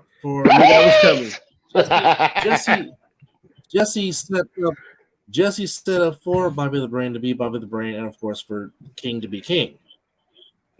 Puppies. Which sometimes I don't think Jesse gets his just due. That too. No, he doesn't. But it is the WWF, the World Wrestling Federation. Yes. Mm-hmm. You damn right, F. It is in a good place. Always F. Yes. Now, and like The Rock says, if y'all don't like it, then sorry. I don't want to finish it. Yes, you did. Well, like The Rock says, if y'all don't like it, you can get the F out. Brought it back. Yes, sir. And give him some pie. All I know, grew up watching, it was always WWF. And when they preach it, cousin. I was like, what the hell? Exactly. Preach it. WWF went from rated R to rated PG. What the hell was this baby back bullshit? All of a sudden, we go from, and that's the bottom line, and suck it to, you can do the, and I like Cena to a certain extent. John Cena. Do not get me on John Cena. You said it, not me. Hey, but I love me some fucking Kurt Angle. Kurt Angle does not get enough credit because his promos that oh my God. The Angle, especially when he was with The Undertaker, bro. I used to love Kurt Angle and his promos. That's just to get you off of John Queefel. But I mean John Cena, not John Queefels. I mean John Cena. I mean Baby Back. I mean Candy Ass. I mean Skittles. I mean Bald Headed. I mean John Cena. I totally forgot that. Here's the thing. No, I know. Here we go. I know how Mizzle feels about Cena. We don't have to go. We don't have to go down that road. Yes, we do. However, you can see now. You can see now. You can see now that Cena is getting his flowers because you can see that the fans have. This is his last run. They're giving him his last run right now for him, and I do like it. Did that when he was being shoved. Which keyword. And what did you just say? Which he was getting shoved. Yep. Say it again. He was being what? Keyword. You said it like 3 times. He was being what? He was being what down our throats? Thank you. That's why I don't like John Cena. That's the thank you. But just like when right now, what they're doing before the eventual bloodline. Yes. Well, yes. Well, hold on now. We know how to love the Tribal Chief right now. Don't disrespect. Oh well, we know you. No, we know you love the Tribal Chief now. But before the Tribal Chief got hurt, Vince was trying to make him the next Rock, and it wasn't working. Facts. And he should have never. He should have never like Roman Reigns should have been healed like 5-6 years ago. Truth be told. Well, because of his cancer. His cancer got in the way of that. Okay. Yeah, his leukemia. Okay, now that I can give you because I felt like but then again, after he lost to Brock Lesnar at WrestleMania, I felt like he should have went heel, like the first WrestleMania, not the 15th one, but the first one where he got suplexed all over the ring. He should have went heel then, where he disappeared for a second. He should have went heel then. But I'm sorry, Ed, you about to hit me with some knowledge. Bring it on. Hammer, he's not as big as Dwayne, but because him and Dwayne are actually friends now, he is getting his foot in the door because of Dwayne. Like actually, Cena's a pretty good actor. Truth be told, yeah. He's actually he is in his hey, Peacemaker is gold. Like I cannot. Peacemaker is golden. Yes, Peacemaker is golden. Yes. Now wait. Here's the thing. I like John Cena, the actor. John Cena, the wrestler. I just can't see him. I just can't see him. Literally, I can't. But what I do like is they're doing a good job because I believe this is John Cena's last run. Because as you see now, he's doing everything now. He's doing NXT. He's doing SmackDown. He's doing Raw. He's doing pay-per-views. This is his last run. Big time. I believe they're doing a good job with him right now. Why do you think Edge left? Adam Copeland. Why do you think he went there? Why do you think he left? Like WWE. Well, they gave him his last good run. Yeah, big time. And honestly, I felt like Adam Copeland in WWE. He did it all. There's nothing else he could have done. He's literally done it all. He's had all the titles. Now it's funny because he doesn't get he doesn't get enough credit, but Christian actually has the record for having every major title in all 3 major wrestling. WWE, he's held every title. AEW, he's held all their titles, and when he went to New Japan, he held all their titles. Like Christian is like the only wrestler that I know of that's held every major fucking title that you can hold in the past 30 years. Matter of fact, he's in the Guinness World Book of Records. Look it up. Yeah, he's in the Book of Records for it. But right now, he is doing his best heel work right now. Oh, he's current right in AEW. Really? He's doing. I agree. If he would have had, I agree. I'm like, where was this? He's killing it right now. Oh yes, he's killing it. Okay. I'm gonna have to get on it because I like Christian as well. Like, where was he's killing it? Like, where was this? You would have been like, why Vince couldn't let him do this in the? Yeah, where was this? Because we all know Christian is responsible for the what thing, right? Fantastic heel work. I'm gonna have to get on it then because I've always been a big fan of Christian because not only does he deliver amazing moves, he sells the fuck out of every move. Like between him and Randy Orton, those two brothers sells the absolute fuck out of your moves. And I've always been, and Triple H, he's another one. Triple H, Randy Orton, and Christian for me are the top three in the business when it comes to selling moves. Don't nobody do it better than them. That's my opinion, which is why we call it an opinion. I'm quite sure everybody might have something different. You know, Shelton Benjamin, he sells. Yeah, I forgot about him. I'm sorry, I forgot about Steamboat. My bad. I forgot about Steamboat. Oh God. Oh, now Brian wants to do that. Brian wants to do the Al Snow. Oh, good Lord. Oh, here. Hey! Oh, freaking. What does everybody need? Yes. Hey, Al Snow was funny with that.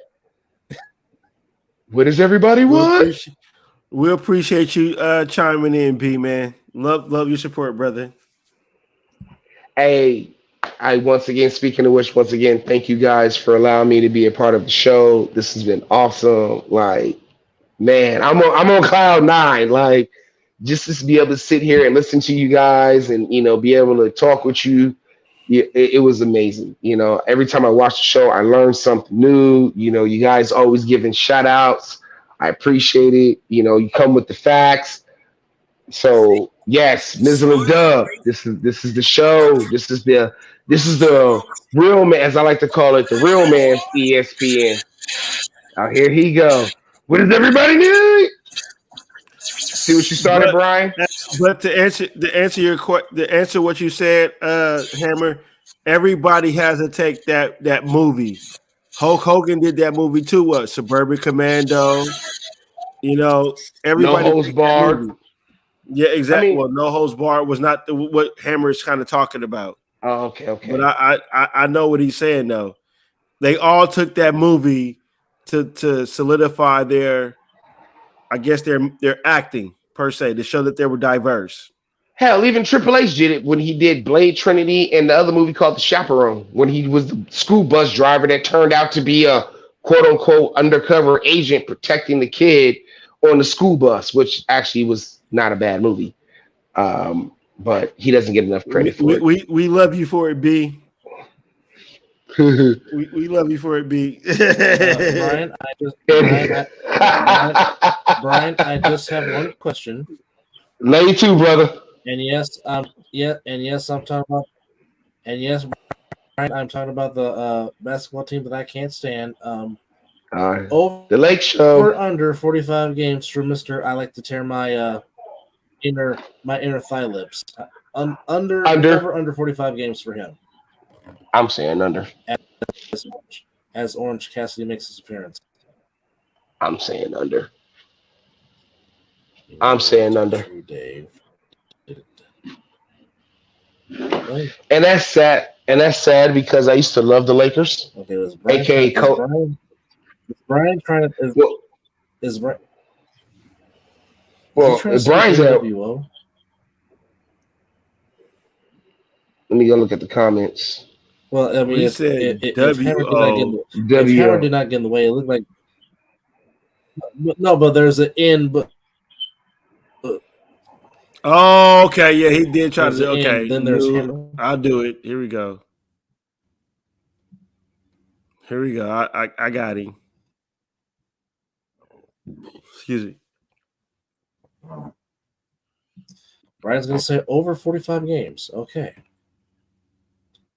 Over 45 games for the Brown. I don't think so. No. 45 games. I say 30. I say 15. Then he hurts it. Then he hurts his pinky toe. Hammer, since you have been racing us with your comments, if you're not at work, if you want to come on the show, let us know. No, I'm telling him to come on the show. Okay, well, no, I got to see him at work. A very good show on Max. Yes, it has. But I don't know if we're talking about Showtime. Unless Magic Johnson and Kareem is walking through that door, there is no Showtime. Ooh! Ouch! And here I thought watching Spunkin right now. Ladies and gentlemen, he just bodied the Lakers because there's no Showtime in LA. He really did body the Lakers. It was just a body right there. Somebody should call. Somebody should call 911. Yes, call that number. The Lakers just got bodied right now. Wait. You see it when it comes to that division. Gold-blooded, and I'm not even a Warriors fan, but I gotta say it. Cold-blooded. Because I was on the Chappelle show with cold-blooded, but hey, why you body the Lakers? Shoot it. Hey, sorry, Prince. Apple Computer 32. Blouses, bitch. Because the one thing, fuck Lakers all day, every day. Let's just call it what it is right now. Whoa, wait a minute. Hold on, Kobe. Whoa. Kobe played on that team. Wait a minute. Hold on. Wait. Whoa. Wait a minute. Wait. Hold on. Wait a minute now. Wait. No disrespect to Kobe Bryant, but I don't give a damn that he played on that team. It's all day fuck the Lakers. All day, every day. Okay, now I'm a Kobe man, but I can respect. I love you, cousin, because cousin kept it real. I can respect his game, mm-hmm. But that damn team he played for, and that's how I feel. Yeah, I know he's got 5. And there's wait. How can I be that might join? How can I be gold blooded and sit here and talk about the Lakers? I don't give a damn who plays. That's why I give you props, because you kept it real. He said, "I don't give a shit who's on that team." I'd have said the same thing. No, I respect it. I just damn. He said, "I don't give a shit who's on that team." You're damn right. It doesn't happen that way. No, I respect that, but we appreciate you too, Hammer.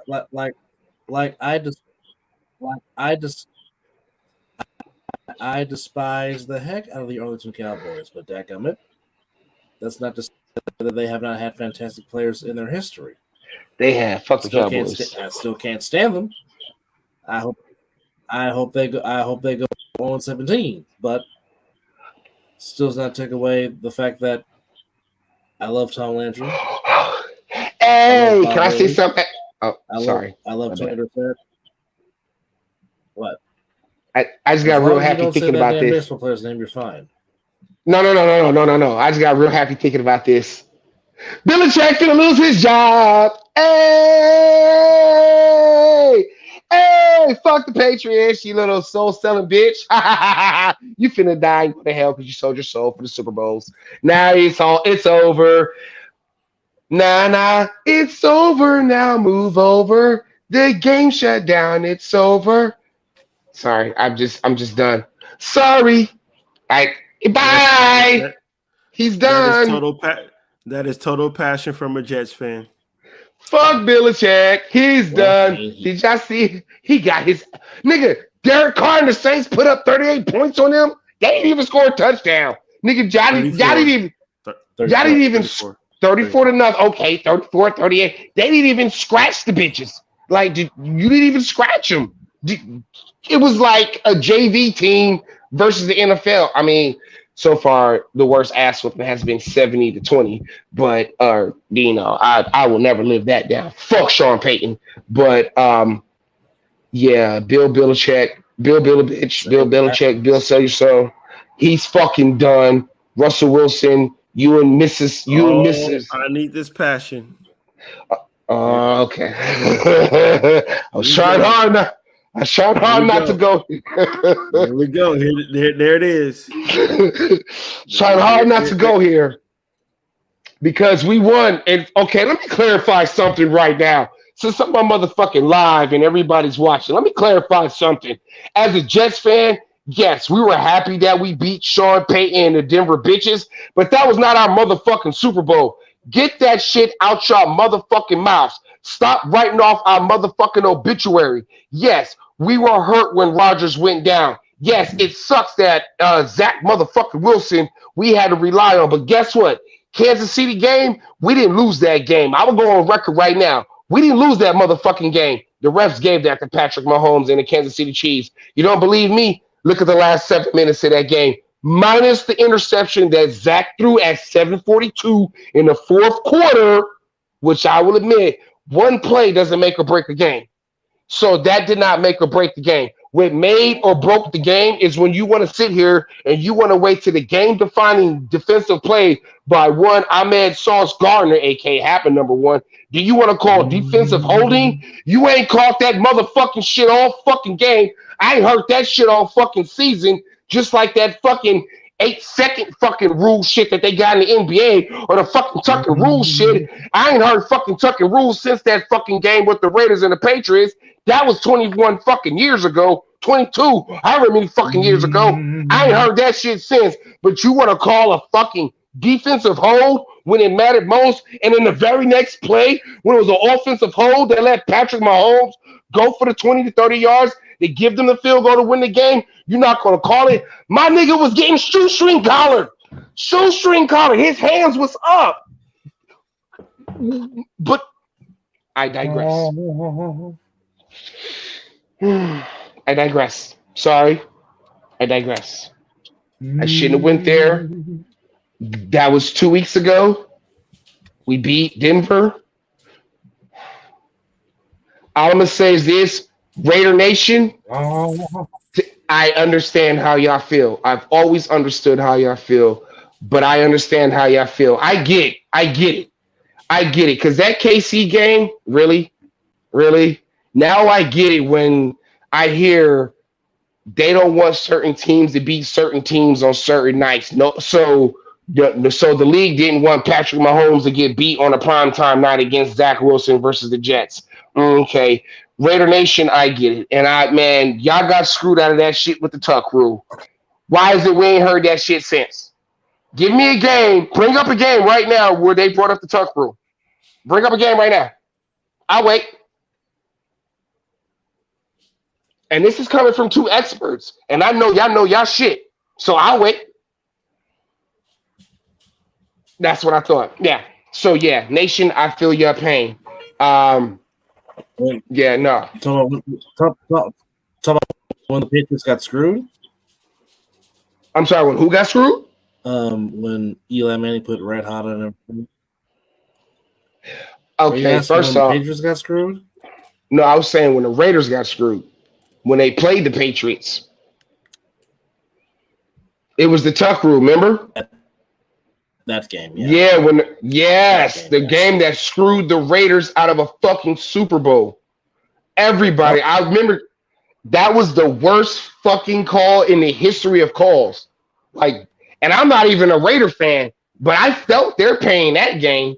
Like, they were screwed. That was one of the biggest screw jobs I've ever seen, next to the Packers-Seattle game where they couldn't tell if it was an interception or a touchdown.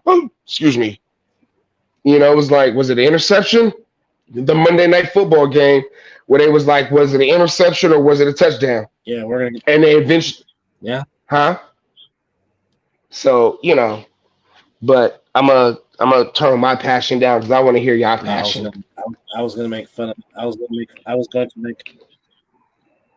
going to make fun of Matt Hasselbeck about we're going to get the ball, we're going to score, and then throw some pick six in the game against the Packers. Oh my god! Oh my god! That shit. While you're here, Keith, speaking of your beloved East Rutherford Jets, Yes, sir. How can they possibly pull off the upset and possibly upset the defending NFC champions, the Philadelphia Eagles? You know what?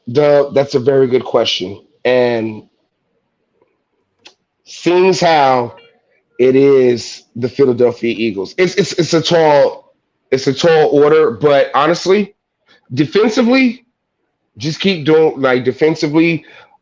I believe we have the squad to hold down the Eagles. Yes, Jalen Hurts, the man. I don't know, the man can make passes out of nowhere, but I feel like if we can control Jalen Hurts and keep pressuring his face, I feel like we'll do just fine.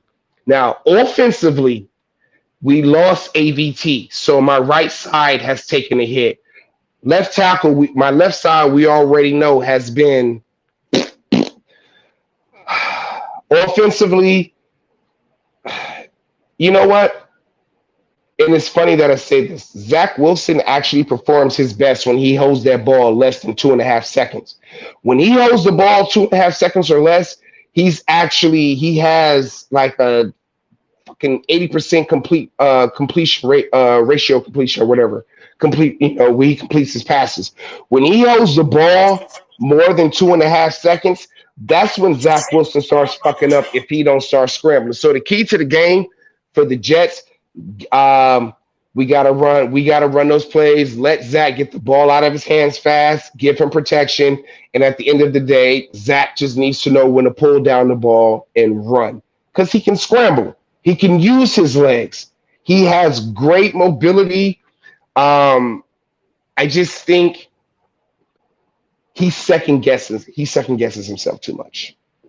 Where I feel like where his instincts is like pull the ball down and run, he'll second guess it and he'll stay in there, and then that's when he ends up taking the sack or he ends up doing, throwing a dumb pass because he's trying to make a miracle out of a ass play.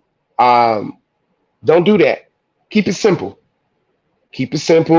Go through your possessions. Get the ball out of your hands. You like doing you love doing the 3-step drop. Do the 3-step drop. Get the ball out your hands. If you ain't got nothing downfield, get your check downs. If you don't have a check down, scramble or and call it a day. Defense.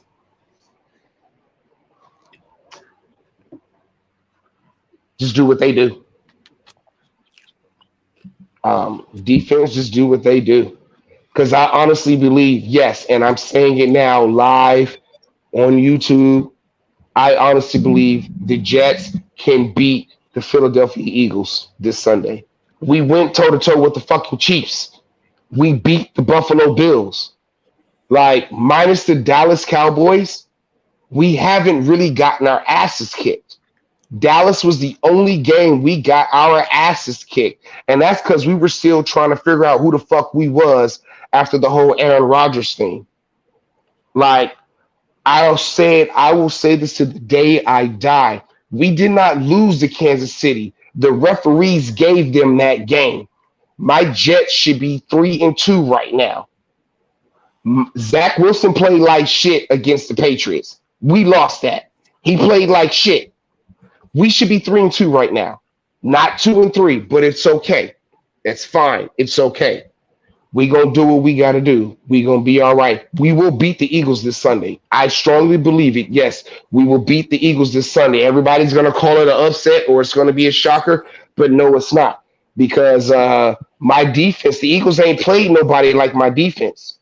They ain't played the Niners yet. The only other team that I see with defense like ours or that may be a little bit better is the San Francisco 49ers. Y'all, that motherfuckers got a squad. Like, I can't front. Shit, bang, Niner game when it comes to their defense. You got a squad. And they the only other ones.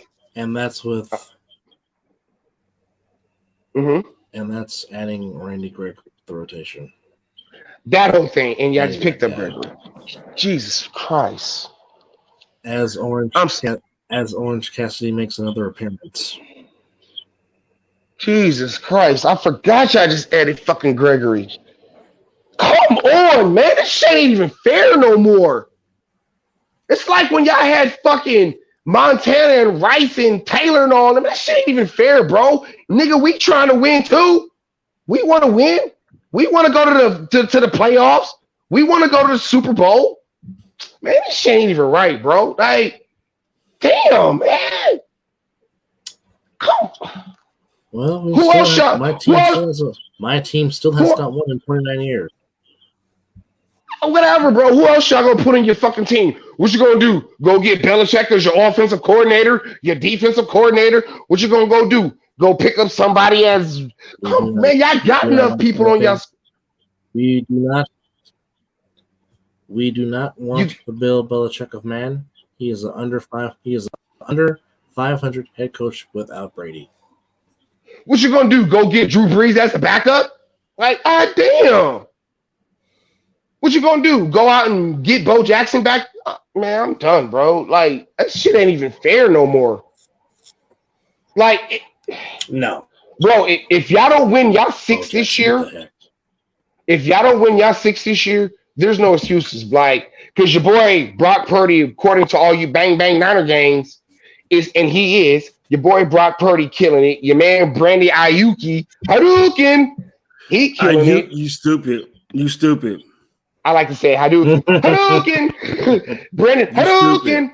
He killing it. George Longhair, hippie boy Kittle, he killing it. And I ain't gonna lie, his commercials be cracking me up. I don't know what your boy Nick Bosa doing. It's like he got his money. He kind of fucked off a little bit. Like he kind of. No, he's starting to come around. He's starting to come around. He's in his football shape. He's starting to take off a little by little. But yeah, he got paid, and that's the reason why he's off to a slow start. But now he's slowly coming around. But okay. But Matt, ask you this after your next fact, because I feel like you're finna kick some facts. Okay. Well, what's your next question? As we are going to wrap this up soon. Yes, sir. Deebo Samuel, and the only reason why I bring up his name, because since one CMC, who happens to be my running back on my fantasy team, thank you very much. Thank you. You already know what I'm saying. Thank you too for that advice. Thank you. Because I was gonna give him up, but thank you. Thank you. Deebo Samuel. I've noticed I have not really been hearing his name as much. Like, he still gets his, but do you see him being a long-term Niner with Christian McCaffrey putting out as much as he's doing, and then with, again, stars like Ayuki Hadouken coming into theirs and things like that, you know? Then you got Kittle doing his thing. Do you see Deebo being there much longer, seeing how he used to be the main focal or the main, you know what I'm saying, the heart and soul of that team? And again, I'm asking you because you know better than me. Because again, what I've seen in Dallas, he was getting what I've seen so far, he gets the ball, but not as much as he used to. Oh, he pulled out the playbook. Oh, here we go. He pulled it out. He pulled out the playbook. Ladies and gentlemen, we finna get it. Bring it. Oh, he put it up. Never mind. Oh, but he pulled off the mic. For those that paid attention, I said, for those that were asking what happened to George Kittle, nothing happened to George Kittle. As you saw this past Sunday night, 3 balls thrown, 3 balls caught, found the end zone 3 times. Okay, now, again, anybody that has ever played for a Shanahan knows that it is all about the running game to set up the very beautiful, sexy play action pass of man. Okay. One thing that Brock Purdy does very, very well that Richard Garoppolo has not, that unfortunately Trey Lance did not get the chance to show consistently, is the fact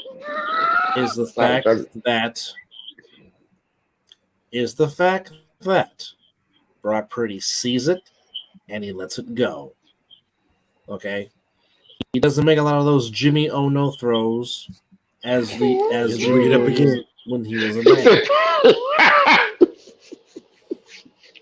Sorry. Well, I wasn't gonna say his famous nickname that you like to use, Porn star, but that too. But the thing is, Kyle Shanahan trusts Brock more than any other quarterback he's ever had since he's been the head coach. And you can see that. Really nothing you can see, and there's really nothing you can say about. And there's really nothing you can say about that. And here's what people don't understand: Deebo Samuel is a football player, but Brandon Ayuk is a true wide receiver. What people don't know is Ayuk is a better route runner than Deebo. A lot of people keep forgetting it as you keep throwing the hot dog fireball. And that's every why time Ayuk you is say next to get paid because Deebo's already got his extension. Ayuk is next. Then Dre Greenlaw's next. But again, the reason why the Niners have been able to keep most of this core around is because of the fact that the quarterback is on a rookie deal, and him being the last pick of the draft gives it some incentive. Which is why the Niners have been able to keep much of this core together, which was the reason why they were able to trade and get a Trent Williams, was because you have a quarterback under a rookie deal. Now, yes, I do agree with you that this year and maybe possibly next year might be the best 2 years for the Niners to get that elusive sixth ring because, as we know, salary cap 12-5 took you at a different place because your window in the NFL, if you really have a good core, is about 2 to 3 years to win it. It really is. That's true. That is true.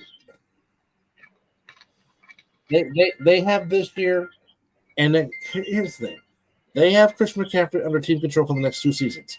2026, CMC will be a free agent. So right now, you have got this 2-year window, maybe even 3, to get it done. 3 out of the last 4 years, you have been in the Final Four. You have either lost it in the Super Bowl or you've lost it in the conference championship game. And then, the 1 year you just dealt with injuries. So if there ever was a time for them to do it, it would be this season. But, however, until you beat the Philadelphia Eagles, either in the playoffs or for the NFC Championship, the Eagles are still the team to beat. Why? Because they have the George Halas Trophy. Because before you can even think about touching Lombardi, you got to get the Halas or the Hunt Trophy first. So right now, the Niners have to go and take the Halas Trophy away from the Eagles, even if they want to try to sniff or even try to touch the Lombardi Trophy. And who's going to be their number 1 receiver doing that? Besides Kittle. Go ahead and say it. To me, it'll be Ayuk. Good. Oh, I knew you were going with this. I knew you were going with that. Ayuk is the number 1 guy. I'm sorry. I say it every time I hear his name. No, Brandon. No, some real shit. Brandon Ayuk he's a savage, bro. Like, I've been watching him, and being where I work at, and of course being around a bunch of Niner fans that I am, I've had to pay more attention, and also, you guys allow me to be a guest on the show when I have my shit. Brandon Ayuk is that man. Like, dude, I don't see y'all losing as long as that man is on the field. Like, that man is an excellent. He reminds me of a veteran Garrett Wilson. He's an excellent route runner. He finds a way to get open. His hands are sticky. That man could catch a fucking cold in a fucking Alaskan winter. Like, that man has hands, and y'all are an issue. Like, the only thing Ayuk doesn't have, which Garrett Wilson does have, is height. That's it. That's it. And that's what makes him even more dangerous because he doesn't have the height, but yet he's still doing what he's doing. Like Brandon Ayuk, like Hadouken, that man is the man. Like and I'm sorry, I know for the people watching, I know it's getting annoying, but you gotta understand something. Every time I hear his name, that's what I hear in my head, and I say that shit. So just like whenever I hear or read a Batman comic, I hear Kevin Conroy's voice in my head whenever I read a Batman comic. So just like I hear Mark Hamill's voice when I hear a Joker, unless I'm watching it and it's a different Joker's voice. So there's just certain things that are pre-programmed in a person's brain, a brother's brain that has me a certain way. So again, I know the show, you guys want to wrap up the show. I just want to get that out. Hadouken! And then to Raider Nation over there, good win on Monday. As I told you, y'all was going to do, cousin, you and I had that conversation, and I think I was a bigger Raider fan that day than some of your other compadres. Not saying bigger than you, because I talked to some other Raider fans. They weren't, I was like, no, y'all finna beat the Packers. Like, I knew y'all were going to beat the Packers. And y'all did what y'all had to do. So, congratulations. Defense. Yes, Niners, y'all did y'all thing. Dog walk. Not DMX style, but, y'all still dog walk Dallas.